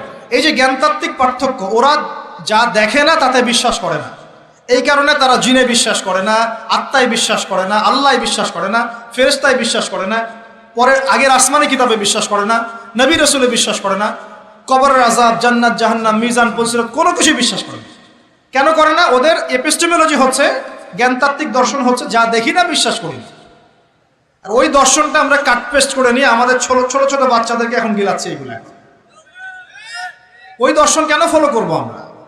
আমাদের দর্শন হচ্ছে চূড়ান্ত জ্ঞান কার পক্ষ থেকে আসে? আল্লাহর পক্ষ থেকে আসে। আল্লাহ যা সত্য বলেছেন তাই সত্য, আল্লাহ যা মিথ্যা বলেছেন তাই মিথ্যা। আল্লাহর ওহী চূড়ান্ত সত্য মিথ্যার মানদণ্ড, মানুষের যুক্তি বিজ্ঞান দর্শন নয়। এই জায়গায় তো পার্থক্য, সে করেই তো পার্থক্য। এই জ্ঞানতাত্ত্বিক সংজ্ঞায় পার্থক্য বলেই তো আপনাকে ডারউইনের মতবাদ পড়াচ্ছে, কারণ সে তো বিশ্বাসই করে না যে মানুষকে আল্লাহ সৃষ্টি করেছে। আর আমরা বিশ্বাস করি আদম আলাইহিস সালামকে সৃষ্টি করেছেন কে? অতএব এই মতবাদের আমাদের কোনো প্রয়োজন নাই, কারণ আমরা তো জানি কোরআনে আল্লাহ পাক এটা বলেছে। যে জানে না, যার কাছে কোরআন নাই, যার কাছে হাদিস নাই, তার ওই মতবাদের প্রয়োজন আছে, আমার তো নাই। ওরা যা বলে আমরা তাই গেলার চেষ্টা করি। ওরা এগুলো সংজ্ঞা শিখিয়ে দিয়েছে যে মুসলিম যুবকরা এরকম এরকম করলে তারা খারাপ হয়ে যাবে, এখন ব্যাস এটা প্রচার করা হচ্ছে। আশ্চর্য বিষয়। আমরা তো চাইবো প্রত্যেক ঘরে ঘরে কোরআনওয়ালা মানুষ তৈরি হোক, হাদিসওয়ালা মানুষ তৈরি হোক, নামাজি হয়ে যাক সবাই, তাহলে সমাজে শান্তি আসবে। একজন নামাজি ব্যক্তি বেশি ভদ্র হয় না বেনামাজি ভদ্র হয়? বলেন। নামাজ মানুষকে শৃঙ্খলা শেখায় না, কোরআন মানুষকে মানবতা শেখায় না। কোরআন সুন্নাহর কোনো জায়গায় কি বলা আছে নিরপরাধ কোনো মানুষকে হত্যা করতে হবে? বরং আমি তো একটা আয়াত বললাম, কেউ যদি একজন মানুষের জীবন বাঁচায়, সূরা মাইদা আল্লাহ পাক বলছেন, কেউ যদি একজন মানুষের জীবন বাঁচায়, সে যেন পুরো মানব জাতিকে বাঁচালো, বলি আলহামদুলিল্লাহ। আর কেউ যদি কোনো মানুষকে অন্যায়ভাবে হত্যা করে, সে যেন পুরো মানব জাতিকে হত্যা করে। একটু খেয়াল করে দেখেন, সারা বিশ্বে যত মানুষকে হত্যা করা হচ্ছে মুসলিম কান্ট্রিগুলোতে, সিরিয়া, ইয়েমেন, প্যালেস্টাইন, আফগান তো চলে গেল, তারপরে আপনার ইরাক, লিবিয়া, জর্ডান, লেবানন, ঠিক আছে, ওই যে রোহিঙ্গা, তারপরে উইঘুর, মুসলিমদেরকে যেখানে যেখানে হত্যা করা হয়েছে, এখানে মানবতা বিরুদ্ধে অপরাধ হয়নি? এটাকে সন্ত্রাসবাদ বলা যায় না? এটা ওদের জঙ্গিবাদ নয় কি? তাহলে প্রকৃত অর্থে সন্ত্রাসী এবং জঙ্গি কারা? মুসলিমরা না ওরা? যখন নিরপরাধ মাসুম বাচ্চাদেরকে বোম মেরে হত্যা করা হয়, মা বোনদেরকে ইজ্জত নষ্ট করা হয়, আমাদের মুসলিম ভাইদেরকে পাখির মতো গুলি করে হত্যা করা হয়, তখন এই মতবাদ থাকে না? তো এদের কাছ থেকে আমাদেরকে শিখতে হবে কোনটা ন্যায় কোনটা অন্যায়। এগুলো চলতে থাক, কিন্তু এই চলা ইনশাআল্লাহ তাআলা বেশি দিন সাস্টেইন করবে না ইনশাআল্লাহ। কারণ আমরা শেষ জামানার ছাত্র, আমরা জানি যে এই জুলুম ইনশাআল্লাহ তাআলা এই বিশ্বের বেশি দিন থাকবে না ইনশাআল্লাহ। অচিরে আল্লাহ রাব্বুল আলামিন এমন প্রজন্ম আনবেন, এমন নেতা আনবেন যাকে আল্লাহ পাক বলছেন তার নাম হবে মাহদি, এবং তার নাম মুহাম্মদ, তার টাইটেল মাহদি। বাবার নাম আব্দুল্লাহ, মায়ের নাম আমিনা। মুহাম্মদ সাল্লাল্লাহু আলাইহি ওয়াসাল্লামের বংশধর থেকে একজন। তার সাথে আল্লাহ পাক ঈসা আলাইহিস সালামকে পাঠাবেন, এবং তিনি এই পুরো জুলুমের শেকড়টাকে এমনভাবে উপরে ফেলবেন যে 40 বছর তার ন্যায় এবং ইনসাফের শাসন না আসা পর্যন্ত কিয়ামত হবে না ইনশাআল্লাহ। অতএব সামনে অপেক্ষা করছে এই বিজয়ের দিন। খুশি হচ্ছেন না বেজার হচ্ছেন? ইনশাআল্লাহ তাআলা এই দিন আমরা দেখে যেতে পারি না পারি, এই মেসেজটা তো পৌঁছে দিতে পারি যে সামনে এটা আসছে ইনশাআল্লাহ। আমাদেরও কিছু দায়িত্ব আছে, আমি সেদিকে পরে আসবো ইনশাআল্লাহ। প্রিয় ভাইরা, একটা কথা খালি বললাম এখানে, এই সময়টাকে মূল্যায়ন করতে আল্লাহ পাক আপনাকে পরামর্শ দিয়েছেন। এখন আপনার সামনে সবচেয়ে বেস্ট অপশন কোনটা? আপনি পাপগুলোর লিস্ট করে 2 রাকাত নামাজ পড়বেন, সুন্দর করে ওযু করে চোখের পানি ছেড়ে দিয়ে আল্লাহকে বলবেন, আল্লাহ এই 30 বছর আমি যত পাপ করেছি, যত পাপ আল্লাহ করেছি, জেনে করেছি না জেনে করেছি, বুঝে করেছি না বুঝে করেছি, প্রকাশ্যে করেছি গোপনে করেছি, যত পাপ আল্লাহ হয়েছে আমার দ্বারা, আল্লাহ তুমি সমস্ত পাপকে মাফ করো। বলবেন আল্লাহুম্মা গফিরলি মা কদ্দামতু ওয়া মা আখখারতু ওয়া মা আসরারতু ওয়া মা আ'লানতু ওয়া মা আনতা আ'লামু বিহি মিন্নি আনতাল মুকদ্দিম ওয়া আনতাল মুআখির ওয়া আনতা আলা কুল্লি শাইইন কাদির। এটা একটা দোয়া। অথবা বলবেন আল্লাহুম্মা আনতা রাব্বি লা ইলাহা ইল্লা আনতা খালাকতানি আনা আবদুকা ওয়া আনা আলা আহদিক ওয়া ওয়া'দিকা মাস্তাতা'তু আউযু বিকা মিন শাররি মা সানা'তু আবু'ু লাক বিনি'মাতিকা আলাইয়া ওয়া আবু'ু বিযানবি ফাগফিরলি ফাইন্নাহু লা ইয়াগফিরু যুনুবা ইল্লা আনতা। এটাও পারেন না, বলবেন আল্লাহুম্মা ইন্নী যালামতু নাফসি যুলমান কাসীরান ফাগফিরলি মাগফিরাতান মিন ইনদিকা ওয়ারহামনি ইন্নাকা আনতাল গফুর। এটাও পারেন না, বলবেন রব্বিগফিরলি। এটাও পারেন না, বলবেন রব্বিগফির ওয়ারহাম ওয়া আনতা খায়রুর রাহিমিন। রব্বিগফির ওয়ারহাম ওয়া আনতা খায়রুর রাহিমিন। আমার সাথে বলেন রব্বিগফির ওয়ারহাম ওয়া আনতা খায়রুর রাহিমিন। এতটুকু অন্তত বলবেন, বলে চোখের পানি ছেড়ে দিয়ে আপনি তওবা করবেন ইনশাআল্লাহ তাআলা। আল্লাহ পাক কি বলছেন শুনেন। আল্লাহ পাক বলছেন সূরা ফুরকানের শেষের দিকে, আল্লাহ পাক বলছেন ইল্লা মান তাবা, যে ব্যক্তি তওবা করে ফিরে আসবে, ওয়া আমানা এবং ঈমান নিয়ে আসবে, ওয়া আমিলা আমালান সালিহান এবং সতামল সম্পাদন করা শুরু করবে, মানে এরপর আর খারাপ কাজ করবে না, বাকি জীবন ভালো কাজ করবে। আল্লাহ পাক বলছেন উলাইকা আল্লাযীনা উলাইকা إلا من تاب وآمن وعمل عملا صالحا فأولئك يبدل الله سيئاتهم حسنات। এরাই সেই ব্যক্তি, এরাই সেই সব মানুষ যাদের সমস্ত গুনাহকে আল্লাহ পাক নেকি দিয়ে পরিবর্তন করে দিবেন ইনশাআল্লাহ। শুধু গুনাহ মাফ করে দিবেন না, আল্লাহ পাক বলেছেন শুধু গুনাহ মাফ করব না, যদি গুনাহ হয় থাকে 1 কোটি, আল্লাহ পাক 1 কোটি নেকি দিয়ে পরিবর্তন করে দিবেন ইনশাআল্লাহ। কিসের অপেক্ষা তাহলে? এখন আজকে কোনো অপেক্ষা হবে? আজকে রাত্রে ইনশাআল্লাহ তওবা করে, এখনই তওবা করে ফেলবো ইনশাআল্লাহ। ওয়াজ শুনে বাসায় গিয়ে জায়নামাজে বিছিয়ে 2 রাকাত নামাজ পড়ে খাস তওবা করে, এভারেজ মুসলিম হওয়ার তওবা করব না। কিরকম মুসলিম হওয়ার তওবা করব? যে মুসলিমরা সমাজ পরিবর্তন করবো ইনশাআল্লাহ, ওই মুসলিম হওয়ার চেষ্টা করবো ইনশাআল্লাহ। এটা করতে গেলে কি লাগবে? ফার্স্ট অফ অল আপনাকে জ্ঞান অর্জন করতে হবে। কি করতে হবে? প্রচুর পড়াশোনা করতে হবে, জ্ঞানের বিপ্লব চাই। তারপরে বেশি বেশি নেক আমল করতে হবে নবীর সুন্নাহ অনুযায়ী। এরপর হালাল খাইতে হবে। তারপরে আদর্শ পরিবার করতে হবে, নিজের পরিবারে পর্দা সালাত কায়েম করতে হবে। তারপরে সমাজে সৎ কাজে আদেশ করবেন, অসৎ কাজে নিষেধ করবেন। এই যে মানব কল্যাণমূলক কাজ করবেন, সবার সাথে ঐক্যবদ্ধ থাকবেন, বিভক্ত হবেন না, সবার কল্যাণ চাবেন, কারো অকল্যাণ চাবেন না, কারোর সাথে হিংসা বিদ্বেষ গীবত তোহমতের মধ্যে যাবেন না, সমালোচনা সংস্কৃতির মধ্যে যাবেন না। আল্লাহওয়ালা আত্মশুদ্ধিওয়ালা মানুষের কাছে থাকবেন, পলিটিশিয়ানদের সাথে ভালো সম্পর্ক রাখবেন, তাদেরকে নিয়ে দিনের কাজ করবেন, তাদেরকে বাদ দিয়ে দিনের কাজ করবেন না, তাদেরকে নিয়ে দিনের কাজ করবেন। এবং তাদের মধ্যে যারা সৎ, যারা তাদেরকে ভোট দিবেন। সমস্যা কি? ডেমোক্রেসি 100% ইসলামিক পদ্ধতি কিনা সেটা পরের প্রশ্ন। এখান থেকে আপনি এখন বের হতে পারছেন না, তার মানে এখান থেকে স্কিপ করা আপনার পক্ষে পসিবল হচ্ছে না। তাহলে যে ব্যক্তি সৎ তাকে কমসে কম নিযুক্ত করেন, সমস্যা কোথায়? তার দ্বারা কিছুটা হলেও তো উপকার হবে। মানে নাই মামার চেয়ে তো কানা মামা ভালো নাকি? খেলাফত তো কায়েম করতে পারছেন না, পারছেন? তাহলে যে পদ্ধতির মধ্যে তুলনামূলক কিছু সৎ মানুষ আছে, ওই মানুষগুলোকে নিয়ে আসেন, সমস্যা কোথায়? ইনশাল্লাহ তারাও দিনের জন্য কাজ করবে। আমরা একটা ঐক্যবদ্ধ জাতি হিসেবে বিশ্বের বুকে মাথা তুলে দাঁড়াবো ইনশাআল্লাহ। ইনশাআল্লাহ আমি খুব স্বপ্ন দেখি, আমি খুব আশা পোষণ করি। আর স্বপ্ন দেখতে হয়, স্বপ্নই আপনাকে ঘুমাতে দিবে না। স্বপ্ন কি? স্বপ্ন দেখতে হয়। স্বপ্ন নিয়েই তো মানুষ বাঁচে। একটা উন্নত জাতি গঠনের এবং সব দিক থেকে সমৃদ্ধ একটা দেশ গঠনের স্বপ্ন আমরা সবাই দেখব, কেন দেখব না? এই স্বপ্ন নিয়ে আমরা বাঁচবো, ইসলামিকভাবে গড়বো, যাতে বিশ্বের বুকে আমাদের দেশটা মাথা তুলে দাঁড়াতে পারে ইনশাআল্লাহ। মাথা তুলে দাঁড়াবো মানে কাতার একটা ছোট্ট কান্ট্রি না? ঢাকা শহরের সমানও হয়তো না কাতার, এত ছোট কান্ট্রি। এই ছোট্ট একটা কান্ট্রি সারা বিশ্বের বড় বড় অ্যাফেয়ার্সের মধ্যে মাথা ঢুকাচ্ছে। আপনারা কি জানেন যে আমেরিকার সাথে তালেবানদের যে মিউচুয়াল আত্মসমর্পণের বা মিউচুয়াল যেটা হয়েছে সন্ধি, যেটা আমরা বলি যুদ্ধবিরতি, বলা যায় যে আমেরিকার পরাজয় এবং তাদের বিজয়, এটাই বলা যায়। তো এখানে সবচেয়ে ভালো ভাইটাল রোল কে প্লে করেছেন জানেন? এই কাতার। ছোট্ট একটা কান্ট্রি। কাতার হচ্ছে আমাদের আয়তন অনেক বড়। ওই যে বলেছি উত্তর কোরিয়া ছোট্ট কান্ট্রি, মাথা পিছু আয় আমাদের চাইতেও কম। কোনো সময় মিসাইল বানিয়ে রেখে দিয়েছে, আমেরিকা ভয়ে তার সামনে যেতে পারে। খেয়াল করেছেন? আয়তন কিছুই না। যদি আমরা ঐক্যবদ্ধ হতে পারি, শিক্ষিত হতে পারি, প্রযুক্তির জ্ঞান অর্জন করতে পারি, আমাদের মধ্যে ঐক্য থাকে, আপোষে আমরা মিল মহব্বতের সাথে ন্যায়ের সাথে যদি আমরা সমাজ পরিচালনা করতে পারি, বাংলাদেশও বিশ্বকে নেতৃত্ব দেবে ইনশাআল্লাহ। কেন আমরা সবসময় নতজানু হয়ে থাকবো? কি জন্য? আমরা ঋণ চাবো কেন? আমরা ঋণ দিব উল্টে ওদেরকে। আমরা ঋণ দিব ওদেরকে পুরো। আমরা কি দেই নাই মনে করছেন নাকি? একটা সময় ছিল যখন আমরাই সবাইকে লোন দিয়েছি, জানেন? একটা সময় ছিল যখন এই মুসলিমদের লোনের উপরে পশ্চিমরা টিকে থাকতো। আমরা ওদেরকে জ্ঞান দিয়েছি, মেডিকেল সায়েন্স দিয়েছি, প্রযুক্তির সবকিছু দিয়েছি। ওই মঙ্গোলিয়ানরা যখন আক্রমণ করেছিল বাগদাদ হালাকু খায়ের সময়, তখন আমাদের একটা অধঃপতন ঘটেছে। অনেক জ্ঞান, অনেক সম্পদ নষ্ট হয়ে গেছে। তারপর যখন ক্রুসেড শুরু হলো, ক্রুসেড ব্যাক টু ব্যাক 3-4টা ক্রুসেড হয়েছে, এই ক্রুসেডগুলোতে মুসলিমদের কিছুটা অধঃপতন হয়েছে। এরপর যখন অটোম্যানরা রাশিয়ার পক্ষ নিয়েছে, আর প্রথম বিশ্বযুদ্ধে যখন ব্রিটেন জয়লাভ করে, তখন মুসলিমদের অধঃপতন শুরু হয়েছে। এর আগ পর্যন্ত মুসলিমরা সারা বিশ্বকে শাসন করেছে। আমাদের ইতিহাস ভুলে গেলে চলবে না।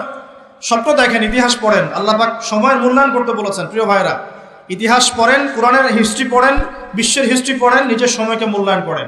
আজকেই তওবা করেন, ফিরে আসেন এবং দিনের জন্য কাজ করার প্রত্যয় ব্যক্ত করেন। আল্লাহ পাক তৌফিক দান করুন। এই সময়ের কসম করে আল্লাহ বলছেন সবাই ক্ষতির মধ্যে আছে। সবাই বলতে কারা? সবাই বলতে সেই সব মানুষ বাদ দিয়ে যারা 4টা গুণ অর্জন করবে। কয়টা গুণ ভাই? মাত্র 4টা গুণ। কয়টা গুণ? এই 4টা গুণ একসাথে অর্জন করতে পারবো ইনশাআল্লাহ? ওয়াদা করছি পারবো ইনশাআল্লাহ। চেষ্টা করবো তো ইনশাআল্লাহ। শুনে নেন, সংক্ষিপ্ত করে বলছি। 1, আমাদের সবাইকে মুমিন হতে হবে। ইল্লাল্লাযীনা আমানু, যারা ঈমানদার। ঈমানদার কারা? উত্তর হাদিসে জিবরিলের মধ্যে আছে। নবী সাল্লাল্লাহু আলাইহি ওয়াসাল্লামকে জিবরাইল আলাইহিস সালাম জিজ্ঞাসা করছেন, আখবিরনি আনিল ঈমান, হে নবী আমাকে ঈমান সম্পর্কে বলুন। এই জায়গায় একটু ভালো করে বোঝেন। এখানে বর্তমান যে শিক্ষা ব্যবস্থা নিয়ে যে কথাটা উঠেছে, এর একটা গোড়ার সমস্যা চলে আসবে। একটু ভালো করে বোঝেন এই জায়গাটা। জিবরাইল আলাইহিস সালাম বলছেন, হে মুহাম্মদ সাল্লাল্লাহু আলাইহি ওয়াসাল্লাম, ঈমান কাকে বলে? নবীজি বলছেন, আল ঈমান, ঈমান হচ্ছে আন তুমিনা বিল্লাহ, তুমি আল্লাহতে বিশ্বাস করবে। 1, ওয়া মালাইকাতিহি, ফেরেশতাগণে বিশ্বাস করবে। 2, 3, ওয়া কুতুবিহি, আসমানি কিতাব সমূহে বিশ্বাস করবে। 4, ওয়া রুসুলিহি, রাসূলগণে বিশ্বাস করবে। 5, ওয়াল ইয়াউমিল আখির, পরকালে বিশ্বাস করবে। 6, ওয়াল কদরি খাইরি ওয়া শাররি, তাকদীরের ভালো মন্দে বিশ্বাস করবে। একটু মনোযোগ দিয়ে দেখেন, ঈমানের 6টা পিলার কি ছোঁয়া যায়? এগুলো কি কঠিন? এগুলো কি তরল? এগুলো কি বায়বীয়? এগুলোকে কি জ্ঞানের সংজ্ঞায় ফেলা যায়? ঈমানের 6 পিলারকে চোখে দেখা যায়? স্পর্শ করা যায়? ঈমানের 6 পিলার, এই 6টা পিলার, এই 6টা পিলারকে কি ল্যাবরেটরিতে ল্যাবে বসে প্রমাণ করা যাবে? এই 6টা পিলারকে কি যুক্তি, বিজ্ঞান, দর্শনের মানদণ্ডে বিচার করা যাবে? যাবে না। আল্লাহ পাক বলছেন, আলিফ লাম মিম যালিকাল কিতাব লা রাইবা ফি হুদাল লিল মুত্তাকিন। মুত্তাকি কারা? আল্লাযীনা ইউমিনুনা বিল গায়বি, যারা এই গায়েবে বিশ্বাস করে। ঈমানের 6 পিলার সবই গায়েব। এই গায়েবে অদৃশ্য বিশ্বাস না করতে পারলে আপনি মুমিন হতে পারবেন। তো আমাদের বিলিভ, আমাদের বিশ্বাসের ভিত্তিটা হচ্ছে অদৃশ্য। আমাদের বিশ্বাসের ভিত্তি কি? অদৃশ্যের জগৎ, গায়েবের জগৎ। আর পশ্চিমাদের বিশ্বাসের জগৎ হচ্ছে দৃশ্যমান জগৎ। এ কারণেই তাদের শিক্ষা সিস্টেমগুলো সব দৃশ্যমান জিনিসে বিশ্বাস করে, অদৃশ্য বিশ্বাস করে। এই কারণেই তারা এই সব মতবাদগুলোকে বইপত্র নিয়ে আসে। এই ডারউইনের মতবাদ বলেন, এই যে আপনার এটা কি অ্যাস্ট্রোনমিক্যাল ইয়েগুলো বলেন, নাসার গবেষণাগুলোকে বলেন, মঙ্গলের এটা খুঁজতেছে, চাঁদে ওটা খুঁজতেছে, মানে ওরা চোখে যা দেখবে এটা বিশ্বাস করবে, চোখে যা দেখি না বিশ্বাস করবো। আর ওই মতবাদটাকে তারা জোর করে মুসলিমদের উপর চাপাতে যাচ্ছে। এই কারণেই মুসলিমদের বইপত্রের মধ্যে এখন এগুলো ঢুকে যাচ্ছে, এই মতবাদগুলো ঢুকে যাচ্ছে। তাহলে সমস্যা কিন্তু গোড়ায়। আমাদের কাছে জ্ঞানের সংজ্ঞা হচ্ছে জ্ঞান আল্লাহর পক্ষ থেকে আসে। আল্লামাল ইনসান মা লাম ইয়ালাম, আমি মানুষকে সেই জ্ঞান শিক্ষা দিয়েছি যা মানুষ জানতো না। আল্লাহ বলছেন আমি শিক্ষা দিয়েছি, মানুষ জ্ঞানী ছিল না, আমি শিক্ষা দিয়েছি। আল্লাহ বলছেন ওয়াকুলিল হাক্কু মির রাব্বিকুম, সূরা কাহফ 29 নম্বর আয়াত। আল্লাহ বলছেন হক সেটাই, জ্ঞান সেটাই যা তোমার রবের পক্ষ থেকে নাজিল হয়। আল্লাহ বলছেন ফালা তাকুনান্না মিনাল মুমতারিন, এই হক আল্লাহর পক্ষ থেকে আসে, তুমি সন্দেহ পোষণ করো না। ওদের জ্ঞানের সংজ্ঞা, জ্ঞান দেখা যায়, ছোঁয়া যায়, উপলব্ধি করা যায়, এর আলোকে জ্ঞান তারা নির্ধারণ করে। আমরা বলছি জ্ঞান হচ্ছে আল্লাহর পক্ষ থেকে আসে। এটাকে আমরা ফিলোসফির ভাষায় বলি এপিস্টেমোলজিক্যাল একটা ডিফারেন্স, মানে জ্ঞানতাত্ত্বিক পার্থক্য। এই কারণেই শিক্ষা ব্যবস্থায় এই দ্বৈন্যতা দেখা দিচ্ছে। ওদের শিক্ষা ব্যবস্থা এরকম, চোখে যা দেখবে তা বিশ্বাস করবে, চোখে যা দেখবে না বিশ্বাস করবে। আর আমাদের শিক্ষা ব্যবস্থার ভিত্তি হচ্ছে অদৃশ্য, গায়েবে আমরা বিশ্বাস করি। আল্লাহ গায়েব, দেখি নাই, বিশ্বাস করি।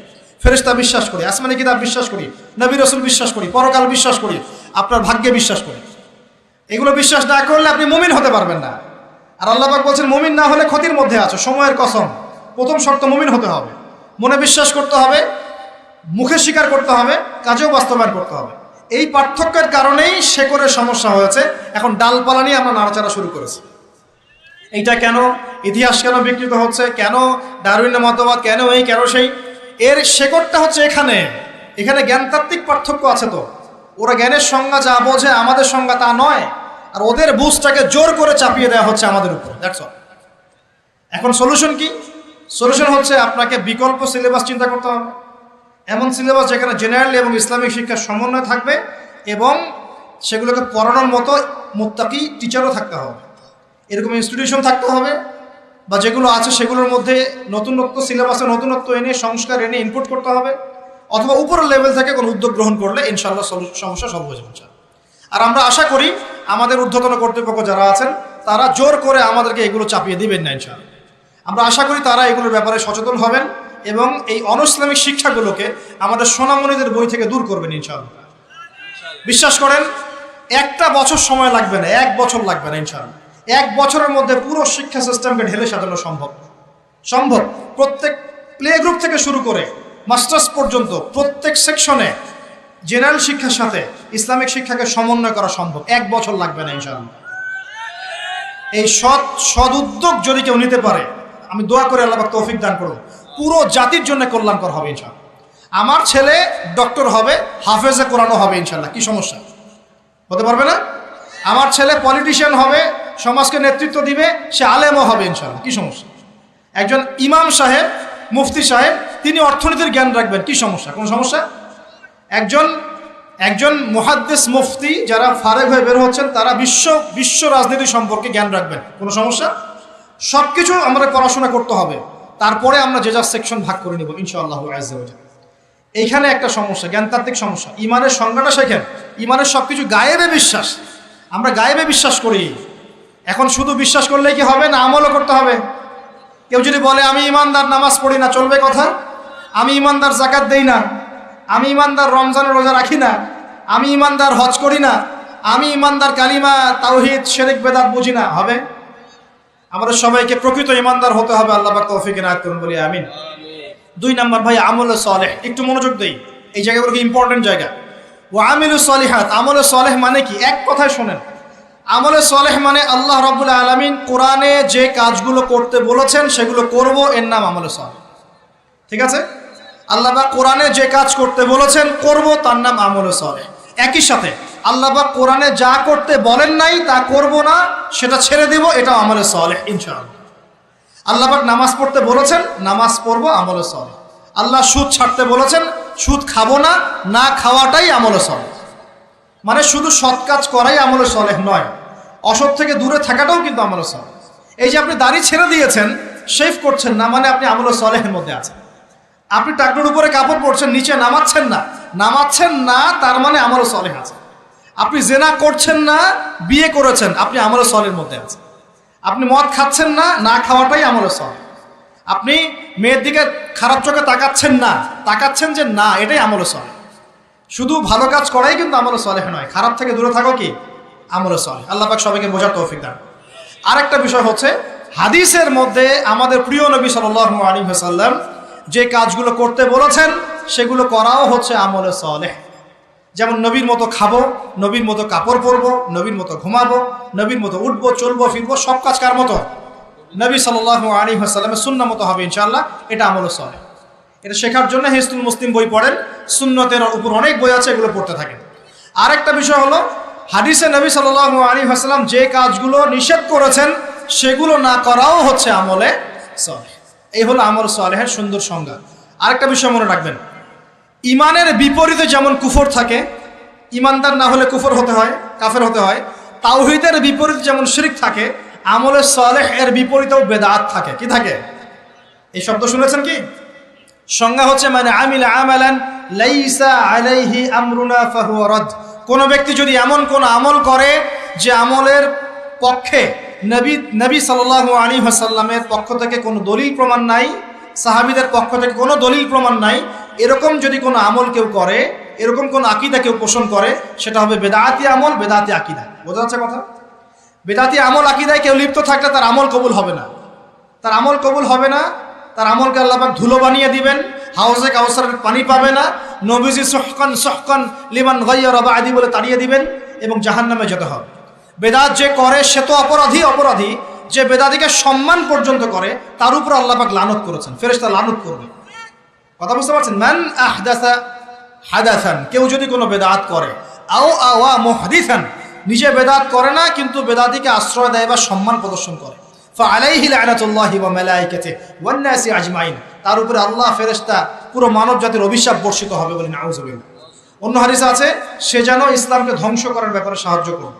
অতএব এই স্রোতে গা ভাসাবেন না, স্রোতে গা ভাসিয়ে দিবেন না। যে আমলের দলিল আছে, প্রমাণ আছে, এগুলোই আমলে সালেহ।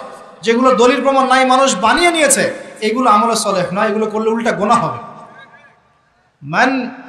নবীজি বলছেন একটা হাদিসে যে ফামান রাগিবা আন সুন্নতি ফালাইসা মিন্নি, কেউ যদি আমার সুন্নাত থেকে মুখ ফিরিয়ে নেয় সে আমার উম্মতের অন্তর্ভুক্ত না। কুল্লু বিদআতিন দালালা, প্রত্যেকটা বেদাত ভ্রষ্টতা, ওয়া কুল্লু দালালাতিন ফিন্নার, প্রত্যেক ভ্রষ্টতার পরিণাম হবে জাহান্নাম। যে আমলটা করবেন চেক করে দেখবেন দলিল প্রমাণ আছে কি নাই। এখন যদি দেখেন সমাজের সব মানুষই বেদাত করে, আপনি কি করবেন? এখন বলবেন সামাজিকতার খাতিরে আমিও করি, তাহলে ওই সমাজ যদি জাহান্নামে যায় আপনাকেও যেতে হবে। নাউযুবিল্লাহ। ইসলাম সামাজিকতা দেখে চলে না, ইসলাম চলে কোরআন এবং হাদিস দেখে। সুন্নত সামাজিকতার ধার ধারে না, সুন্নত ধার ধারে দলিলের। দলিল আছে কিনা, প্রমাণ আছে কিনা, নবী করেছেন কিনা, সাহাবী করেছেন কিনা, ইমামদের থেকে প্রমাণ আছে কিনা, আমরা সেটা দেখব। প্রমাণ নাই, দলিল নাই, যত টাটকা মজার মুখরোচক মনে হোক না কেন, সবাই করুক না কেন, আপনার করা যাবে, করলে বেদাত হয়ে যাবে। আল্লাহ পাক বোঝার তৌফিক দান। আর বেদাত তো করবেনই না, বেদাতিকে সম্মানও করবেন না। বেদাতিকে ট্রল করতে করতেই তো ভাইরাল হয়ে গেছে, ট্রল করতে করতে, মজা করতে করতেই তো ভাইরাল হয়ে গেছে। এই তো সমস্যা আমাদের। আল্লাহ পাক বোঝার তৌফিক দান করুন, আমিন। আরেকটা বিষয় হলো ওয়াতাওয়াসাউ বিল হক, যারা পরস্পরকে হকের দাওয়াত দেয়। আচ্ছা, হকটা কি? এখন হকের সংজ্ঞা সূরা কাহাফের 29 নম্বর আয়াত আছে। কোন আয়াতে? কোন সূরা বলেন? সূরা কাহাফ কত নম্বর আয়াত? 29। সূরা বাকারাতেও আছে, সূরা কাহাফে আল্লাহ বলেছেন, আল্লাহ পাক বলেছেন হকটা কি? ওয়াকুল হাক্কু মির রাব্বিকুম, বাস শেষ। হে নবী বলে দিন, হক সেটাই যা তোমার রবের পক্ষ থেকে নাজিল হয়। হকটা কি? যা তোমার রবের পক্ষ থেকে নাজিল হয়। বলেন তো রবের পক্ষ থেকে কি নাজিল হয়েছে? কোরআন এবং তার ব্যাখ্যা কি আছে? হাদিস। যখন তাওরাত নাজিল হয়েছিল সেটা কি হক ছিল? ছিল। যখন তাওরাত নাজিল হয়েছে তখন সেটাও হক ছিল।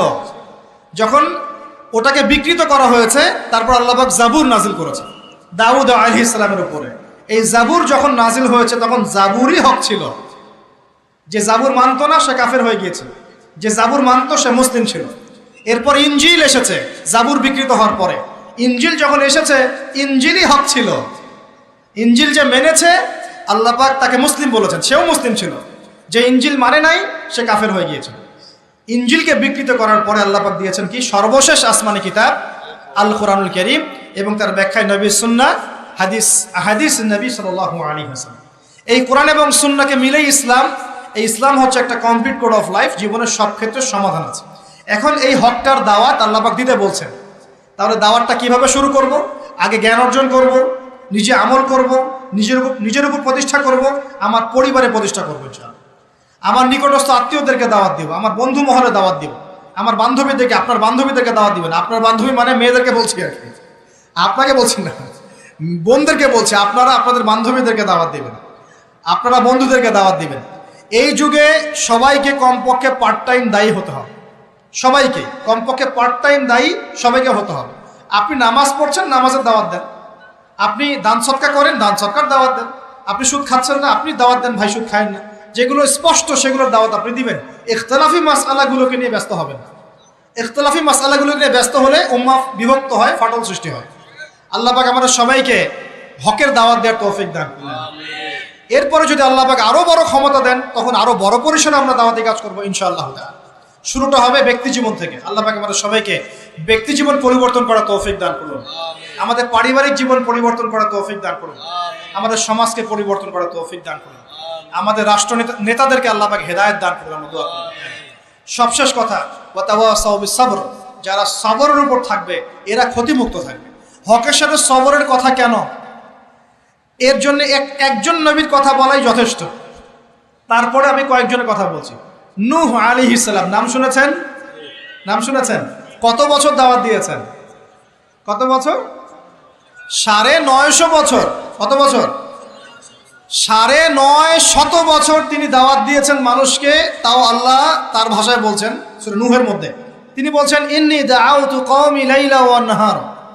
তিনি বলছেন নূহ আলাইহিস সালাম, হে আল্লাহ, আমি দিন রাত মানুষকে দাওয়াত দিয়েছি। দিন রাত, দিন আমি যে 1 ঘন্টা 1.5 ঘন্টা ওয়াজ করলাম এমন না, দিন রাত মানুষকে দাওয়াত দিয়েছি আমি। ওয়ালাম ইয়াজিদহুম দুআই ইল্লা ফিরারা, আমার দাওয়াত শুনে মানুষ খালি পালিয়ে গেছে, পালিয়ে গেছে। মানুষ আমাকে পাগল বলেছে। মরুভূমির মধ্যে জাহাজ বানাচ্ছ, মানুষ পাগল বলেছে, কটাক্ষ করেছে, গালি দিয়েছে, হত্যার চেষ্টা করেছে। আল্লাহ, আমি দিন রাত মানুষকে দাওয়াত দিয়েছি। শেষমেশ তিনি এতটাই মানে দুঃখ ভরাক্রান্ত মন নিয়ে দোয়া করছেন, তিনি বলছেন রব্বি লা তাযার আলাল আরদি মিনাল কাফিরিনা দাইয়ারা। আল্লাহ 950 বছর দাওয়াত দিয়েছি, এই কয়টা মানুষ ইসলাম কবুল করেছে। আল্লাহ, তুমি এই পৃথিবীতে কোনো কাফেরকে আর বাকি রেখো না, আযাব দিয়ে ধ্বংস করে দাও। তিনি বলছেন রব্বি আন্নী মাগলুবুন ফান্তাসির, সূরা কমারের মধ্যে আছে। তিনি বলছেন আল্লাহ, আমি পরাজিত হয়ে গেছি, আমাকে সাহায্য কর, আমি আর পারছি না। কোন পর্যায়ে গেলে একটা মানুষ এই কথা বলতে পারে? আমরা তো 2 দিন 4 দিন দাওয়াতি কাজ করে হাফসায় যাই। এক ভাইকে নামাজের দাওয়াত দিয়েছি 3 দিন, নামাজ পড়ে না, বলছি তোর দ্বারা হবে না, আশা শেষ করে ফেলি, আশা পোষণ করি না। হ্যাঁ, পরিবারে স্ত্রী কথা শোনে না, 1 বছর সবর করেছি, তালাক দাও তালাক দাও, চলবে না, এরকম মনে করি আমরা। ঠিক আছে, সন্তানকে দাওয়াত দিই, কথা শোনে না, সন্তানকে আমরা ত্যায্য পুত্র করে ফেলছি। অনেক অধৈর্য আমরা, মুসলিমরা খুব আবেগী হয়ে গেছে এখন, আমরা আর অধৈর্য হয়ে গেছে। সবর করতে হবে। আমাদের নবীজির 23 বছর লেগেছে। কত বছর? 23 বছরে আল্লাহর নবীকে মানুষ হত্যার চেষ্টা করেছে 16 বার, গালি দিয়েছে 15টা। যে মানুষটাকে সবাই বলতো আল আমিন আস সাদিক, সেই মানুষকে মানুষ বলা শুরু করেছে কাযযাব, সাহের, জাদুকর, এই মিথ্যাবাদী, হ্যাঁ, ঐক্য বিনষ্টকারী ইত্যাদি। তাকে দেশ থেকে বের করে দিয়েছে, তায়েফবাসী রক্তাক্ত করেছে, কত নির্যাতন করেছে। উটের নাড়ি ভুড়ি চাপিয়ে দিয়েছে সেজদারত অবস্থায়, গলায় চাদর দিয়ে ফাঁস দিয়েছে আমাদের নবীকে। উহুদের মাঠে আঘাত করেছে মাথার মধ্যে। কই নবী সাল্লাল্লাহু আলাইহি ওয়াসাল্লাম তো অধৈর্য হন নাই, ছেড়ে দেন নাই, ময়দান ত্যাগ করেন নাই। আমরা এত অল্পতেই কেন অধৈর্য হয়ে যাই? হাজার হাজার মানুষ আসবে চলে যাবে, কিন্তু দিন ইসলাম থেকে যাবে ইনশাআল্লাহ। একসময় ভালো থাকবে, কখনো খারাপ থাকবে, কখনো বেগবান হবে, কখনো একটু মন্থর হবে, দিন এগিয়ে যাবে ইনশাআল্লাহ। একজন আসবে, হয়তো তাকে মেরে ফেলা হবে, আরেকজন আসবে ইনশাআল্লাহ। একজন আসবে, তাকে সরিয়ে দেওয়া হবে, আরেকজন আসবে ইনশাআল্লাহ। 100 আলেম আছেন, 100 আলেমের মউত হবে, আরো 100 আলেম আসবে ইনশাআল্লাহ। দিন থেমে যাবে না, কখনো এগিয়ে যাবে। একটা পয়েন্ট দেখেন, নূহ আলাইহিস সালামের বাড়িতেও শান্তি ছিল না। কিরকম? কমপক্ষে আমাদের নবী সাল্লাল্লাহু আলাইহি ওয়াসাল্লামের জীবনে বাইরের মানুষ তাকে কষ্ট দিচ্ছে, ঘরের মধ্যে খাদিজা রাদিয়াল্লাহু আনহা আছে এবং তিনি তার মতাদর্শের মানুষ। বাসায় গিয়ে তিনি খাদিজা রাদিয়াল্লাহু আনহার সাথে সুখ পাচ্ছেন, শান্তি পাচ্ছেন, কারণ স্ত্রী তার পক্ষে আছেন। স্ত্রী তার পক্ষে আছেন, তাকে সাপোর্ট দিচ্ছেন, তাকে টাকা পয়সা দিচ্ছেন, অর্থ সম্পদ ব্যয় করছেন, তাকে পিছন থেকে একটা মমতা ভালোবাসা দিচ্ছেন না? আর বেচারা নূহ আলাইহিস সালামের ঘরে স্ত্রীও তার কথা শুনছেন না। এটা কি জানেন? তার স্ত্রী পর্যন্ত ঈমান নিয়ে আসছে না। তিনি বাসাতেও গিয়েও বাইরের পরিবেশ ফেস করছেন। যাদের বাড়িতে দাজ্জাল স্ত্রী আছে তারা জানে আমার কথার মানে কি। কথা কি বুঝতে পারছেন? অনেক ভুক্তভোগী আছে না এখন? বাহিরে আমরা অনেক প্রবলেম ফেস করি, বাসায় গিয়ে যদি দেখি একজন নেককার স্ত্রী, তার কোলে আপনি শুয়ে আছেন, সে আপনাকে আদর করছে, মহব্বত করছে, তার সাথে আপনি প্রবলেম শেয়ার করছেন, সে আপনাকে সাপোর্ট দিচ্ছে, আপনি কিন্তু ভিতর থেকে একটা ভালো লাগা ফিল করবেন। বাইরের খারাপটা আপনার আর কাজের মাথায় আসবে না এটা। আর যদি দেখেন যে বাইরেও আপনি অনেক স্ট্রাগল করছেন, বাসায় গিয়ে যখন ঢুকলেন, ব্যাস ওখানে আর এক জাহান্নাম শুরু হয়ে গেল, আযাব, তখন কিন্তু আপনার আর মাথা কাজ করবে না। তো এই অবস্থা যাদের আছে, আল্লাহ তাদের অবস্থা উন্নতি করুন, সমস্যা দূর করুন, দোয়া করি। যাদের এই হতভাগা যারা আছেন, তারা জানেন যে এরকম সমস্যা হলে কীরকম কষ্ট হয়। তো নূহ আলাইহিস সালামের কিন্তু ঘরে এই সমস্যা ছিল। আমরা তো কয়দিন আগে দেখলাম না, বাংলাদেশের একজন মানুষ তার স্ত্রীকে নিয়ে একটা অভিযোগ করলেন। এখন আমি অনেকদিন আগেই বলেছি, শেষ জামানায় কিন্তু ফ্যামিনিস্ট রেভলিউশন বাড়বে। কি বাড়বে? ফ্যামিনিস্ট রেভলিউশন মানে নারীকে আপনি আর ঘরে রাখতে পারবেন না, ও বাঁধন ছিন্ন করে বেরিয়ে চলে যাবে। ও সম অধিকার, নারী অধিকার, বিভিন্ন স্লোগান দিয়ে দিয়ে কোনো কোনো ক্ষেত্রে দেখবেন পুরুষের উপরে এসে টেক্কা দেওয়ার চেষ্টা করবে। কোনো কোনো ক্ষেত্রে নারী নির্যাতনের জায়গায় পুরুষ নির্যাতন করা শুরু হবে, দেখবেন। এগুলো কিন্তু দিন দিন বাড়ছে, ডিভোর্স বাড়ছে। ম্যাক্সিমাম ফ্যামিলিগুলো এখন অলমোস্ট, অনেক ফ্যামিলি, ম্যাক্সিমাম তো বলতে পারবো না, অনেক ফ্যামিলির মধ্যেই এই সমস্যাগুলো দেখা যাচ্ছে। এখানে স্ত্রীর ভূমিকাও যেমন থাকতে হবে, স্বামীর ভূমিকাও থাকতে হবে। আমরা স্ত্রীদের প্রতি কোমল হব, এটাও ঠিক আছে। একই সাথে স্ত্রীকেও রিকোয়েস্ট করতে হবে যে আপনাকে আপনার স্বামীর সম্মান বুঝতে হবে। একটা সংসার টিকে থাকে শুধু ভালোবাসার ভিত্তিতে না, একটা সংসার টিকে থাকে বিশ্বাসের ভিত্তিতে। কিসের ভিত্তিতে? সংসারে বিশ্বাস থাকতে হবে, আমানতদারিতা থাকতে হবে, পরস্পর সম্মানবোধ থাকবে, শ্রদ্ধাবোধ থাকবে, একে অপরের প্রবলেম শেয়ার করতে হবে। এটা জরুরি না যে আপনাকে বুঝতে হবে আপনার স্বামীর সমস্যা, আপনি তার সমস্যা বুঝবেন না, এরকম স্বার্থপর চিন্তা করলে তো হবে না। সবসময় আপনাকেও তাকে বুঝতে হবে, সেও আপনাকে বুঝবে। খালি চিন্তা করবেন যে আমাকে সে কেন বোঝে না, তাহলে তো সমস্যা। আপনাকেও তো তাকে বুঝতে হবে। উভয়কে উভয়ের জায়গায় ছাড় দেওয়ার মানসিকতা না রাখলে সংসারগুলো টিকবে না। এখন সংসারগুলো ভেঙে যাচ্ছে। প্রিয় ভাইরা, একটা পয়েন্ট থেকে এখানে চলে আসছি যে নূহ আলাইহিস সালামের সংসারে কিন্তু এই সমস্যাটা ছিল। তার স্ত্রী কিন্তু ঈমান নিয়ে আসে নাই। এবং সূরা তাহরিমের মধ্যে আল্লাহ পাক বলেছেন যে জাহান্নামীদের সাথে নূহ আলাইহিস সালামের স্ত্রী এবং লূত আলাইহিস সালামের স্ত্রীও জাহান্নামে যাবে না। পক্ষান্তরে ফেরাউনের ঘরে ছিল আসিয়া, মনে আছে? এরকম ফেরাউনের মতো স্বামী যে ঘরে আছে, সে ঘরেও কিন্তু নারী জান্নাতি হতে পারে, যার দৃষ্টান্ত হচ্ছে আসিয়া। অতএব স্বামী খারাপ হলে আপনাকে খারাপ হয়ে যেতে হবে এটাও না। ফেরাউনের ঘরে থেকেও আসিয়া আলাইহিস সালাম, আল্লাহ তাকে শান্তিতে রাখুন, জান্নাতে আল্লাহ পাক তাকে ঘর সৃষ্টি করে দিয়েছে, নির্মাণ করে দিয়েছে। নবী সাল্লাল্লাহু আলাইহি ওয়াসাল্লাম তার ঘরের ঘ্রাণ পেয়েছিলেন মেরাজের রাতে, মনে আছে? তো পরিবেশ পরিস্থিতি যেমনই হোক না কেন, পরিবারে ইসলাম ধরে রাখতে হবে। আল্লাহ পাক সবাইকে তৌফিক ইনায়াত করুন। আর এই নবীর সবরটা দেখেন, নূহ আলাইহিস সালামের সবর দেখেন, লূত আলাইহিস সালামের সবর দেখেন, ঈসা ইবনে মারইয়ামের সবর দেখেন, মূসা আলাইহিস সালামের সবর দেখেন, আমাদের নবীর সবর দেখেন, তার সাহাবীদের সবর দেখেন। এই প্রত্যেক যুগে যুগে এই সিলসিলা চলে আসছে। হকের দাওয়াত যারাই দিয়েছে তাদেরকে সবর করতে হয়েছে। আল্লাহ পাক আমাদের সবাইকে হকের দাওয়াত দেওয়ার সাথে সাথে ধৈর্য ধরার তৌফিক দান করুন। একদিনে দিন প্রতিষ্ঠা হবে না, লেগে থাকতে হবে ধীরে ধীরে ইনশাআল্লাহ তাআলা। আস্তে আস্তে আস্তে আস্তে এই দিন আল্লাহর জমিনের প্রত্যেক কাঁচা এবং পাকা বাড়িতে পৌঁছে যাবে ইনশাআল্লাহ তাআলা। আল্লাহ পাক আমাদের সবাইকে দিনের সেই বিজয়ের দিন দেখে যাওয়ার তৌফিক ইনায়াত করুন, সকলে বলি আমিন। আমরা দোয়া করি আল্লাহ পাক সবাইকে সময়কে কাজে লাগানোর তৌফিক দান করুন, সময়কে কাজে লাগিয়ে তওবা করে ফিরে আসার তৌফিক দান করুন, বাকি জিন্দেগি বেশি বেশি নেক আমল করার তৌফিক দেন। আল্লাহ পাক আমাদের সবাইকে ঈমানদার বানিয়ে দেন, বেশি বেশি আমল ও সালেহ করার তৌফিক দান করেন, হকের দাওয়াত দেওয়ার তৌফিক দান করেন, সবর করার তৌফিক দান করেন, এবং আল্লাহ রাব্বুল আলামিন দৃশ্য অদৃশ্য সমস্ত অনিষ্ট ক্ষতি থেকে আল্লাহ পাক আমাদেরকে বাঁচিয়ে রাখেন।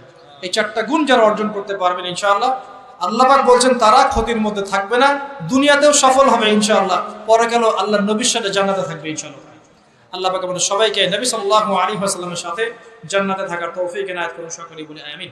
আকুলু কাওলি হাদা